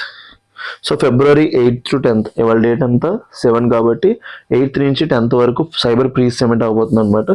Bringing together stake holders to address emerging digital and cyber security challenges. So cyber peace summit అంటే మెయిన్గా present cyber attacks ఎక్కువ అవుతున్నాయి, cyber terrorism, digital arrest ఇవన్నీ జరుగుతున్నాయి కాబట్టి so అందరు stake హోల్డర్స్ని తీసుకొచ్చి దేనికి? మెయిన్గా emerging digital and cyber security challenges address చేయడానికి. So about this cyber peace summit ఏంటి? ఈ సైబర్ పీస్ సమిట్ అని తెలుసుకుందాం. Organised by Cyber piece, a non profit organisation. So first మీరు గుర్తుపెట్టుకోండి, ఏ సమిట్స్ అయినా సరే ఎవరు ఆర్గనైజ్ చేస్తారో మనకి తెలియాలి. తెలియకపోతే మనకి గవర్నమెంట్ ఆఫ్ ఇండియా లేదా గవర్నమెంట్ ఆఫ్ యుఎస్ అనేస్తారు. సో సైబర్ పీస్ సమిట్ అనేది ఆ పేర్లోనే ఉంది. ఆ ఎన్జిఓ పేరేంటి ఆర్ ఎన్పిఓ పేరేంటి? Cyber piece, organised by Cyber piece. Second, scheduled from February 8th to 10th in New Delhi. So న్యూఢిల్లీలో ఎప్పటి నుంచి ఎప్పటికి షెడ్యూల్ చేశారు? February 8th నుంచి 10th వరకు. Aims to deliver actionable outcomes for safer and more resilient digital ecosystems. So మెయిన్గా safer and resilient digital ఎకోసిస్టమ్ని ఫేమ్ చేయడానికి అనమాట. మెయిన్గా ఇప్పుడు మన ఫోన్స్ ఇవి యూజ్ చేస్తున్నప్పుడు ఈ హ్యాకింగ్స్ లేకపోతే మన మనీ దొంగలించడం అన్నీ జరుగుతున్నాయి కదా. So focus area of the summit, ప్రతి సమ్మిట్కి ఒక ఫోకస్ ఏరియా ఉంటుంది కదా. Cyber crime and cross border digital threats. మెయిన్గా అండి సైబర్ క్రైమ్స్ ఇప్పుడు ఏవైతే అవుతున్నాయో ఇంకా క్రాస్ బార్డర్ డిజిటల్ థ్రెట్స్, మెయిన్గా ఒక వేరే కంట్రీస్ నుంచి మనల్ని అటాక్ చేయడం, మన డబ్బులు తీసుకోవడం ఇవన్నీ చేస్తున్నారు కదా. So artificial intelligence risks indicating misuse and governance gaps. మెయిన్గా ఏఐ, ఇప్పుడు నేనున్నాను, ఇప్పుడు నా వీడియోస్ నా వాయిస్ ఉంది కాబట్టి దీన్ని బేస్ చేసుకుని ఏమైనా యూస్ చేసేసి మీ దగ్గర డబ్బులు అడగడం. ఫర్ ఎగ్జాంపుల్ నా నుంచి మీకు మెసేజ్ వచ్చింది అనుకోండి, మనీష్ సార్ 1000 రూపాయలు అడుగుతున్నారంటే మీరు ఎవరండి? సో అట్లా అనమాట.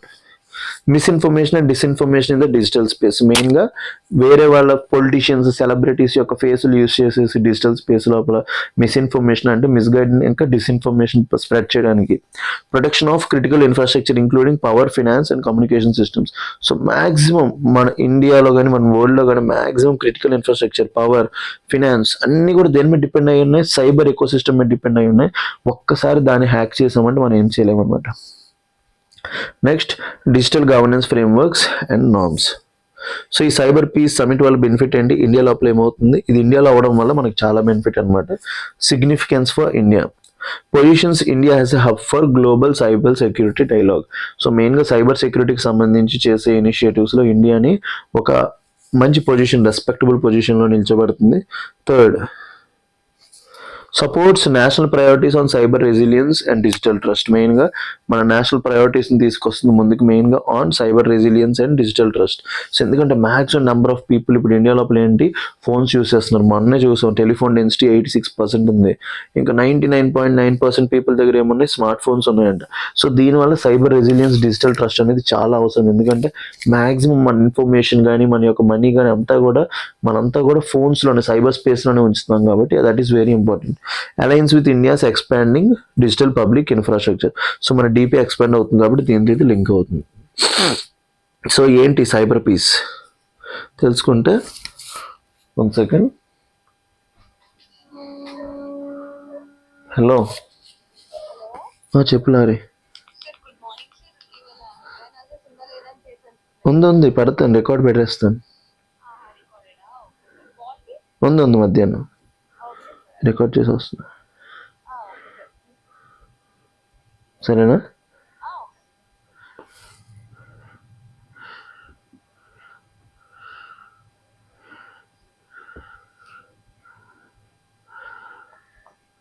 Okay. What is this cyber piece? A non profit organisation focused on cyber security capacity building. మెయిన్గా సైబర్ సెక్యూరిటీ కెపాసిటీ బిల్డింగ్ కోసం పనిచేస్తుంది. Works on policy advocacy, cyber crime prevention and digital safety. మెయిన్గా కంట్రీస్కి వాళ్ళ యొక్క policy, cyber laws చేయడానికి, ఈ cyber crimes జరుగుతున్నాయి కదా వాటిని ప్రివెంట్ చేయడానికి, డిజిటల్ సేఫ్టీ కోసం. Engage with governments, international bodies and youth communities అందరితో ఈ సైబర్ పీస్ అనే ఆర్గనైజేషన్ మోగుతూ ఉంటుందన్నమాట. Question, With reference to Cyber Peace Summit, consider the following statement. The summit focuses on issues such as cybercrime, AI risks, and protection of critical infrastructure. అన్నిట్లో మీద చేస్తుంది కదా. It is organized by non-profit organization working in the field of cyber security. పేరే Cyber Peace NPO. The summit is being held outside India కాదు, ఇండియాలో అవుతుంది. ఎక్కడ అవుతుంది? Delhi. Third statement is wrong. Answer to this question is 1 and 2 only. So questions ఎప్పుడు ఈజీగానే ఉంటే we have to look for the right places అన్నమాట. Next తెలుసు కదా, కాంట్రవర్సీస్లో ఉండే కమేడియన్స్, స్టాండప్ కమేడియన్స్ పేర్లు తీస్తే ఫస్ట్ ఇతనే వస్తారు అనమాట. Kunal Kamra moves high court against సహయోగ్ Patil. Obviously against BJP అనమాట. సో దానివల్ల అతను చేసే ప్రతి స్టేట్మెంట్ కూడా ఎప్పుడు కూడా ఈ కాంట్రవర్సీ ఉంటుంది. సో ఏంటి సహయోగ్ పోర్టల్, మనకి ఎగ్జామ్కి ఏంటో చూసుకోవాలి. పొలిటికల్ మనకు సంబంధం లేదు. We always connected to UPSC. Stand up comedian పేరేంటి? Kunal Kamra has approached the Bombay high court challenging the constitutional validity of government Sahyog portal. So Sahyog portal ఏదైతే ఉందో గవర్నమెంట్ పెట్టింది, అదే పోర్టల్. ఆ పోర్టల్ ఏంటో తెలుసుకుంటాం. And certain amended IT rules allowing violation of freedom of speech. So మెయిన్గా violation of freedom of స్పీచ్కి సంబంధించి అతను, ఎందుకంటే కమీడియన్ కదా, అతనికి మనకు అందరికీ ఆర్టికల్ 19 ఉంటుంది. 19(1)(a) deals with freedom of speech and expression. Only 6 reasonable restrictions ఉంటాయి. 19 సబ్ క్లాస్ 2లో ఉంటాయి. So what are those 6 reasonable restrictions అనేది కామెంట్ సెక్షన్లో పెట్టండి. అతను కమీడియన్ కాబట్టి he also has right to freedom of speech and expression. He also limited by the reasonable restrictions. But అతను ఏం చెప్తున్నాడు, ఈ ఏదైతే సహయోగ్ పోర్టల్ ఉందో ఆ సహయోగ్ పోర్టల్ వల్ల అతను freedom of speech and expression 19(1)(a) అనేది వైలేట్ అవుతుంది అనేసి అతను కేసు వేసాడు. So nature of the legal challenge.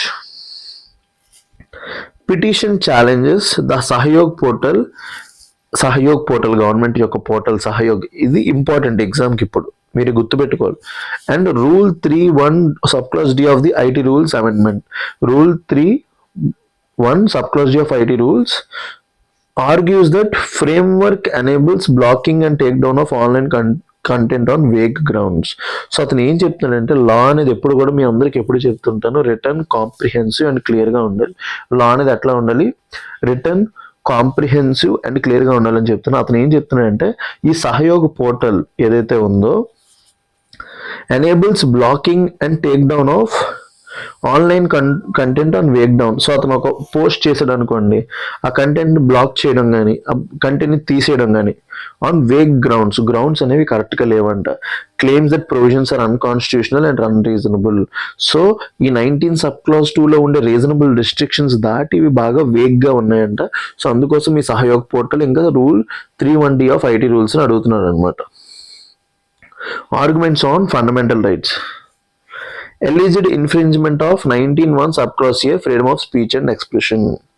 So alleged infringement of 19 subclause 1A freedom of speech and expression. Content takedowns. Content takedowns without clear safeguards have prejudicial impact on freedom of speech and expression. So without correct reason మీరు కనుక content తీసుకుంటే it will impact freedom of speech and expression under 19(1)(a) అనేసి చెప్తున్నాడు అనమాట. మెయిన్గా ఈ సహయోగ్ portal చేస్తుంది అనమాట. Petition highlights chilling effect on democratic discourse and free flow of information. So మెయిన్గా ఏం చెప్తున్నాడంటే, రైట్ టు ఇన్ఫర్మేషన్ లోపల కూడా చెప్పారనమాట. Right to information is a fundamental right under article 19. ఎందుకంటే ఒక మనిషి బయటికి మాట్లాడాలి, తన యొక్క ఒపీనియన్స్ ఎక్స్ప్రెస్ చేయాలంటే అతనికి ఇన్ఫర్మేషన్ అవసరం. అది చెప్తున్నట్టు చూడండి. ఈ యొక్క థింగ్ వల్ల, ఈ యొక్క సహయోగ పోర్టల్ వల్ల, ఇంకా సెక్షన్ 3 సబ్ క్లాస్ 1D వల్ల డెమోక్రటిక్ డిస్కోర్స్, మన యొక్క ఒపీనియన్స్ ఎక్స్ప్రెస్ చేయడానికి కానీ, ఇన్ఫర్మేషన్ బయటికి పాస్ చేయడానికి కానీ అవ్వట్లేదంట. Concerns with Sahyog portal. Sahyog పోర్టల్తో కన్సర్న్స్ ఏంటి?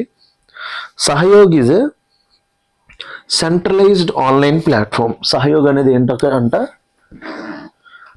ఒక centralised online platform for issuing content take down notice. So మెయిన్గా కంటెంట్ ఏదైతే ఉందో దాన్ని తీయడానికి సహయోగ్ పోర్టల్ అనేది హెల్ప్ అవుతుందంట. Automates and streamlines compliance by social media intermediaries. So automates మెయిన్గా streamlines complaints by social media intermediates, మెయిన్గా ఎవరైతే ఈ యూట్యూబ్, ఈ ఫేస్బుక్, ఇన్స్టాగ్రామ్ ఉంటుంది కదా వీళ్ళతో కంప్లైంట్స్ తీసుకున్నానని.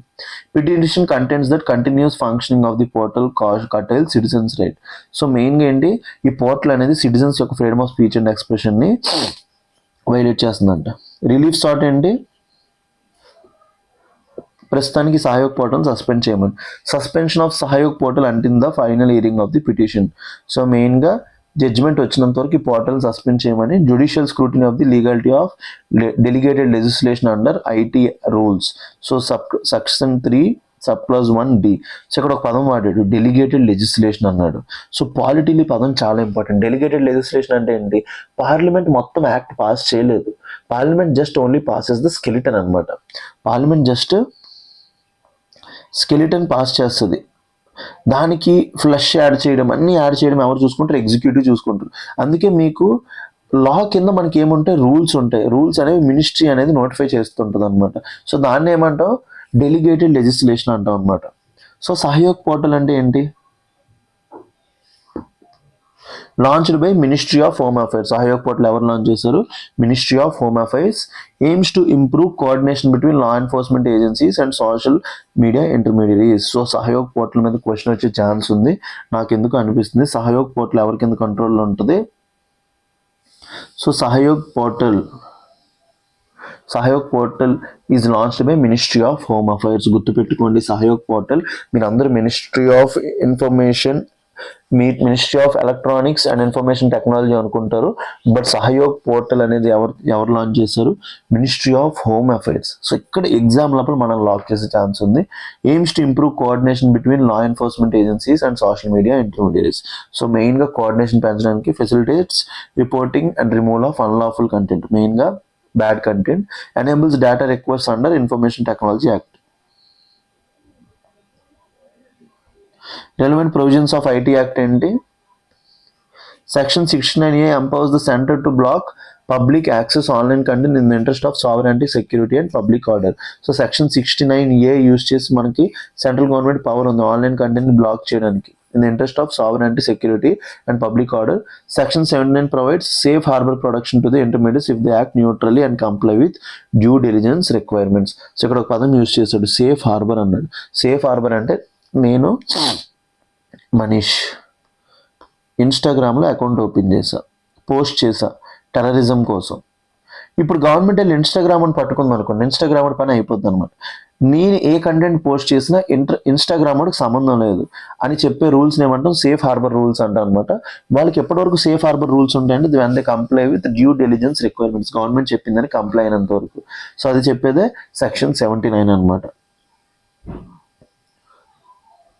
So question, with reference to Sahyog Portal and Information Technology Act, consider the following statement.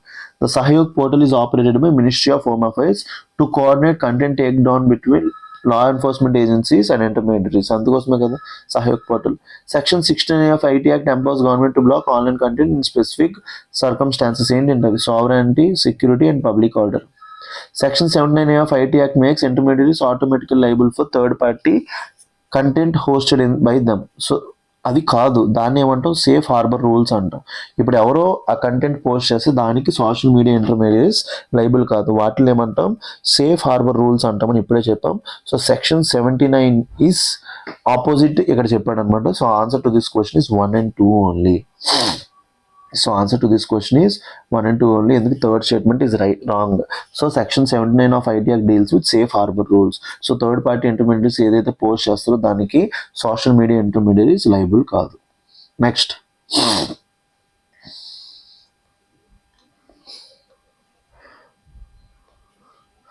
RBI holds policy rate financial year 26 inflation outlook seen at 2.1%. So మెయిన్గా RBI holds policy rate, ఏదైతే monetary policy committee ఉంటుందో దాని యొక్క repo రేట్ని ఫిక్స్డ్గా ఉంచింది, 5.25% దగ్గర ఉంచింది. The monetary policy committee of Reserve bank of India. So నా question ఏంటంటే, what is monetary policy committee, when it is established, how many people will be there, ఎంతమంది ఉంటారు మానిటరీ పాలసీ కమిటీలో, కింద కామెంట్ సెక్షన్ లోపల కామెంట్ చేయండి. So monetary policy committee of Reserve bank of India decided to keep the policy repo rate ని ఏమంటాం, policy rate అంటాం, unchanged while revising inflation and growth projections. So inflation growth projections చూపించింది, citing strong macro economic fundamentals and stable outlook. So monetary policy decision, repo rate అంటే ఏంటి, repo rate అంటే RBI banks, RBI gives money to banks pledges what, government securities. Banks government securities పెట్టినప్పుడు RBI బ్యాంక్స్కి ఏమిస్తుంది, డబ్బులు ఇస్తుంది. ఈ rate of interest ఏమంటాం మనం, రెపో రేట్ అంటాం అన్నమాట. రెపో రేట్ పెరుగుతుందంటే దాని అర్థం ఏంటి, cost of the loans for banks increases. So దీనివల్ల మనీ సప్లై తగ్గుతుంది, ఇన్ఫ్లేషన్ తగ్గుతుంది అనమాట. రెపో రేట్ తగ్గుతుందంటే మనీ సప్లై పెంచుతాం. హలో ఆగాగు, హిందీ రికార్డ్ చేస్తాం, తావద్దు. మరి ఆడుతుందా,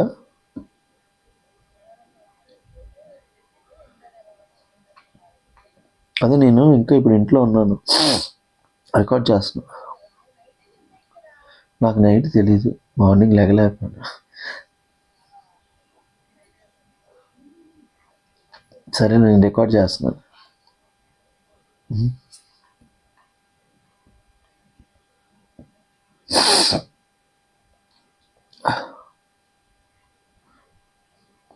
okay,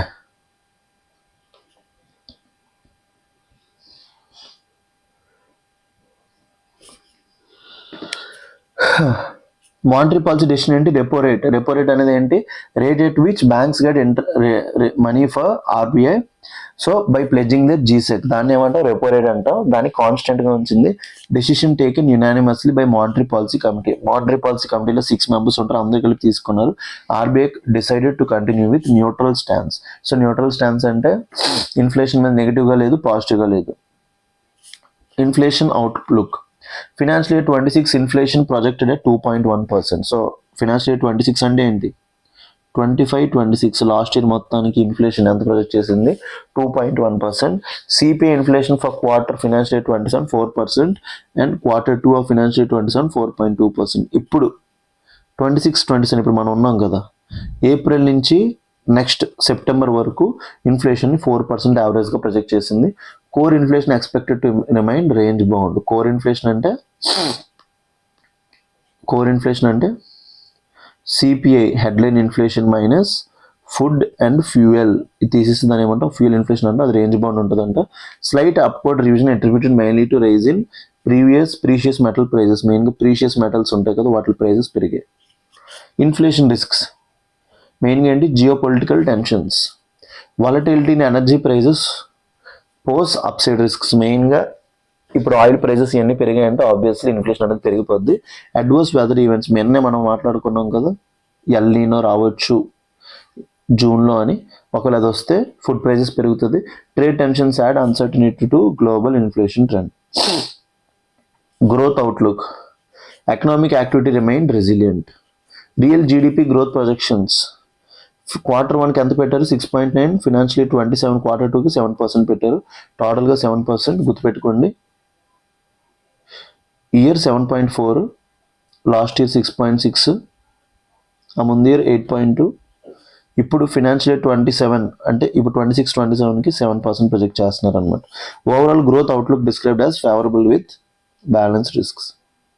so liquidity management, repo to remain proactive in RBI to remain proactive in liquidity management. మెయిన్గా money supply గురించి focus on ensuring adequate liquidity support. Productive economic needs కోసం డబ్బులు వచ్చేటట్టు చూసుకుంటూ smooth transition of monetary policy. So transmission of monetary policy అంటే RBI policy change చేస్తే అది real consumers వరకు వెళ్ళాలి, దాన్ని మానిటరీ పాలసీ ట్రాన్స్మిషన్ అంటాం. Liquidity operations to accommodate fluctuations due to government cash balances, foreign exchange interventions. External sector assessment ఏంటి, external headwinds have intensified but trade deals progress supports outlook.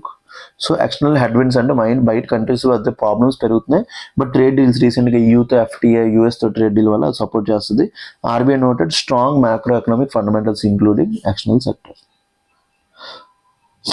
Reserve bank of India అనేది ఏంటి? It's a central bank responsible for monetary stability. MPC decisions aim to balance inflation control with growth support. So మీ అందరూ కూడా ఇంకా డెప్త్గా తెలుసుకోవాలి అనుకుంటే you guys have to choose economics classes. మొన్న బడ్జెట్ సర్వే చాలా డెప్త్గా చెప్పాను. So I request each and every one, మీ అందరికీ కూడా రిక్వెస్ట్ చేస్తున్నాను. హలో యశ్వా, ఉంది 2:30కి, ఒక 15 minutes ముందే వచ్చి వీలైతే. చేశాను, నేను పెట్టేశాను. నేను షెడ్యూల్లో పెట్టేశా కదా, రాలేదా? ఓకే ఓకే, ఉంది. With reference to recent monetary policy committee decisions, consider the following statements. MPC retained policy repo rate 6.5% to 5.25 పెట్టింది clear. Financial year 26 inflation has been projected below RBI's medium term target. Just 4% ఉంది, below కాదు. So financial year 26 అని అంటే 25-26 అనేది below medium term target కాబట్టి second statement right. RBI shifted to accommodative monetary policy stands కాదు, neutral monetary policy stand. Accommodative కాదు, pessimist కాదు, it is in neutral. So third statement is wrong. Answer to this question is 1 and 2 only. So ఎంత డెప్త్గా అడగరు questions, ఎందుకంటే just normal basic inflation మీద questions అడుగుతారు. So మీరు అందరూ కూడా టెన్షన్ అవ్వద్దు ఆ క్వశ్చన్ చూసి. RBI plans 25,000 compensation for cyber fraud victims. So ఎవరైతే సైబర్ ఫ్రాడ్ విక్టిమ్స్ ఉన్నారో వాళ్ళకి కాంపన్సేషన్ ఇద్దామని ఫిక్స్ అయిందంట RBI. So the reserve bank of India has proposed A compensation framework to provide relief to victims of small value online frauds aiming to strengthen trust in digital transactions. So ఇప్పుడు ఏదైతే ఈ cyber frauds ద్వారా government డబ్బులు seize చేస్తుందో ఆ డబ్బులు మళ్ళీ విక్టిమ్స్కి ఇద్దామని planning. Proposed compensation framework. Compensation up to 25,000 proposal for victims of online cyber fraud. So ఎవరెవరైతే ఈ ఆన్లైన్ సైబర్ ఫ్రాడ్ బాధితులు ఉంటారో వీళ్ళకి 25,000 ఇద్దామంటున్నారు. Applicable for small value fraudulent transactions. So చిన్న వాల్యూస్ ఎవరెవరి దగ్గర అయితే పోతాయి less than 1 lakh వీళ్ళకి ఇద్దాం అనుకుంటున్నారు. Draft guide lines to be issued soon. So cost sharing mechanism. Both the victim and bank will bear 15% of the transaction value. So ఈ cost sharing mechanism ఎట్లా ఉంటుంది? 15% ట్రాన్సాక్షన్ వాల్యూ లోపల bank bear చేస్తే 15% victim. RBI will compensate the remaining amount. So ఇప్పుడు 100 rupees పోయిందంటే 15 rupees bank నుంచి వస్తుంది, 15 rupees ఇది, మిగతా 75, మిగతా ఎంత 15 30 కదా, మిగతా 70 రూపీస్ ఆర్బీఐ ఇస్తుంది. RBI will compensate the remaining amount. Compensation cap rate 25,000. So maximum 25,000 ఇస్తారు, or 85% of the loss whichever is lower. So ఎందుకంటే 15% విక్టిమ్ బేర్ చేయాలి కాబట్టి మ్యాక్సిమం 85% విక్టిమ్కి వస్తుంది, లేకపోతే 25,000కి వస్తుంది. బేసిక్ మ్యాథ్స్ ఇది అర్థం కాకపోతే నేను ఏం చేయలేను. ఎగ్జాంపుల్, ఫ్రాడ్ లాస్ 50,000 అయింది అనుకోండి, 85% ఎంత 42,500. ఆర్బీఐ ఎంత ఇస్తుంది 70% కాబట్టి 25,000. సరే క్యాప్ అప్లైస్. సో మ్యాక్సిమం 25,000 కాబట్టి ఎంత ఇస్తుంది? ఫ్రాడ్ లాస్ 20,000 అనుకోండి, 85% ఎంత 17,000. RBI pays 70,000. So maximum cap 25,000 ఉంది. No question asked relief. For small value frauds, no questioning of the victim on whether OTP or credentials were shared. So A question అడగరు, డబ్బులు ఇచ్చేస్తారు. RBI will conduct internal checks to prevent misuse. This approach covers nearly 65% of fraud cases which involves amount below 50,000. So maximum fraud cases అనేవి 50,000 కంటే తక్కువ ఉందంటే అంత 65%. Funding source ఏంటి? Compensation to be paid from depositor education and awareness fund. So డబ్బులు ఎక్కడి నుంచి తీసుకొస్తారు? Depositor education and awareness fund నుంచి తీసుకొస్తుందంట.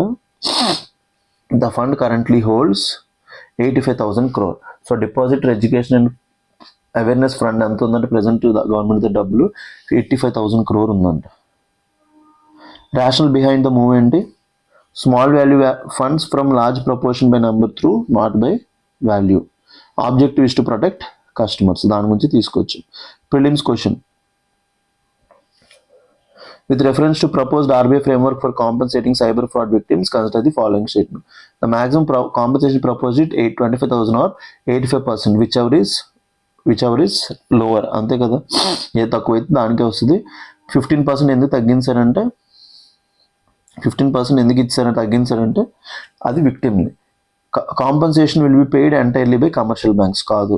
The deposit education and awareness fund will be used for finance the compensation. 85,000 కోట్లు ఉందంటే అది యూజ్ చేస్తారంట. Answer to this question is 1 and 3 only.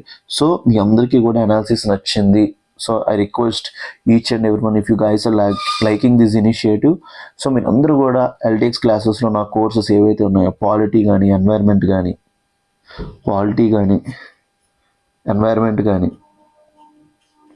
Personal mentorship కానీ ఫర్ ప్రిలిమ్స్, లేకపోతే పీటీ 365 కరెంట్ అఫైర్స్ కానీ crash courses కానీ ఏదైనా సరే నేను డీల్ చేస్తున్న తీసుకోమని సజెస్ట్ చేస్తాను. సో దీనివల్ల I will benefit and you will benefit. మీ అందరికీ కూడా హిందూ అనాలిసిస్ ప్రొవైడ్ చేయడానికి I'm completely dedicating my time. So I request each and every one so to actively promote మీ ఆల్సో. సో ఇప్పుడు ఆబ్వియస్లీ డెవలప్మెంట్ అనేది రెండు వైపుల నుంచి ఉంటే బాగుంటుంది. So thank you very much. Will meet on Monday. So ఇవాళ డిస్కస్ చేసిన టాపిక్స్ అన్నీ కూడా చాలా అంటే చాలా ఇంపార్టెంట్. సో అందరూ కూడా నోట్స్ తీసుకొని అందరూ కూడా ప్రిపరేషన్ని ఇంకా బాగా ముందుకు తీసుకెళ్తారని అనుకుంటున్నాను అనమాట. So very important UPSC preparation లోపల కరెంట్ అఫైర్స్ అనేది. So thank you very much. Will meet on Monday. Thank you.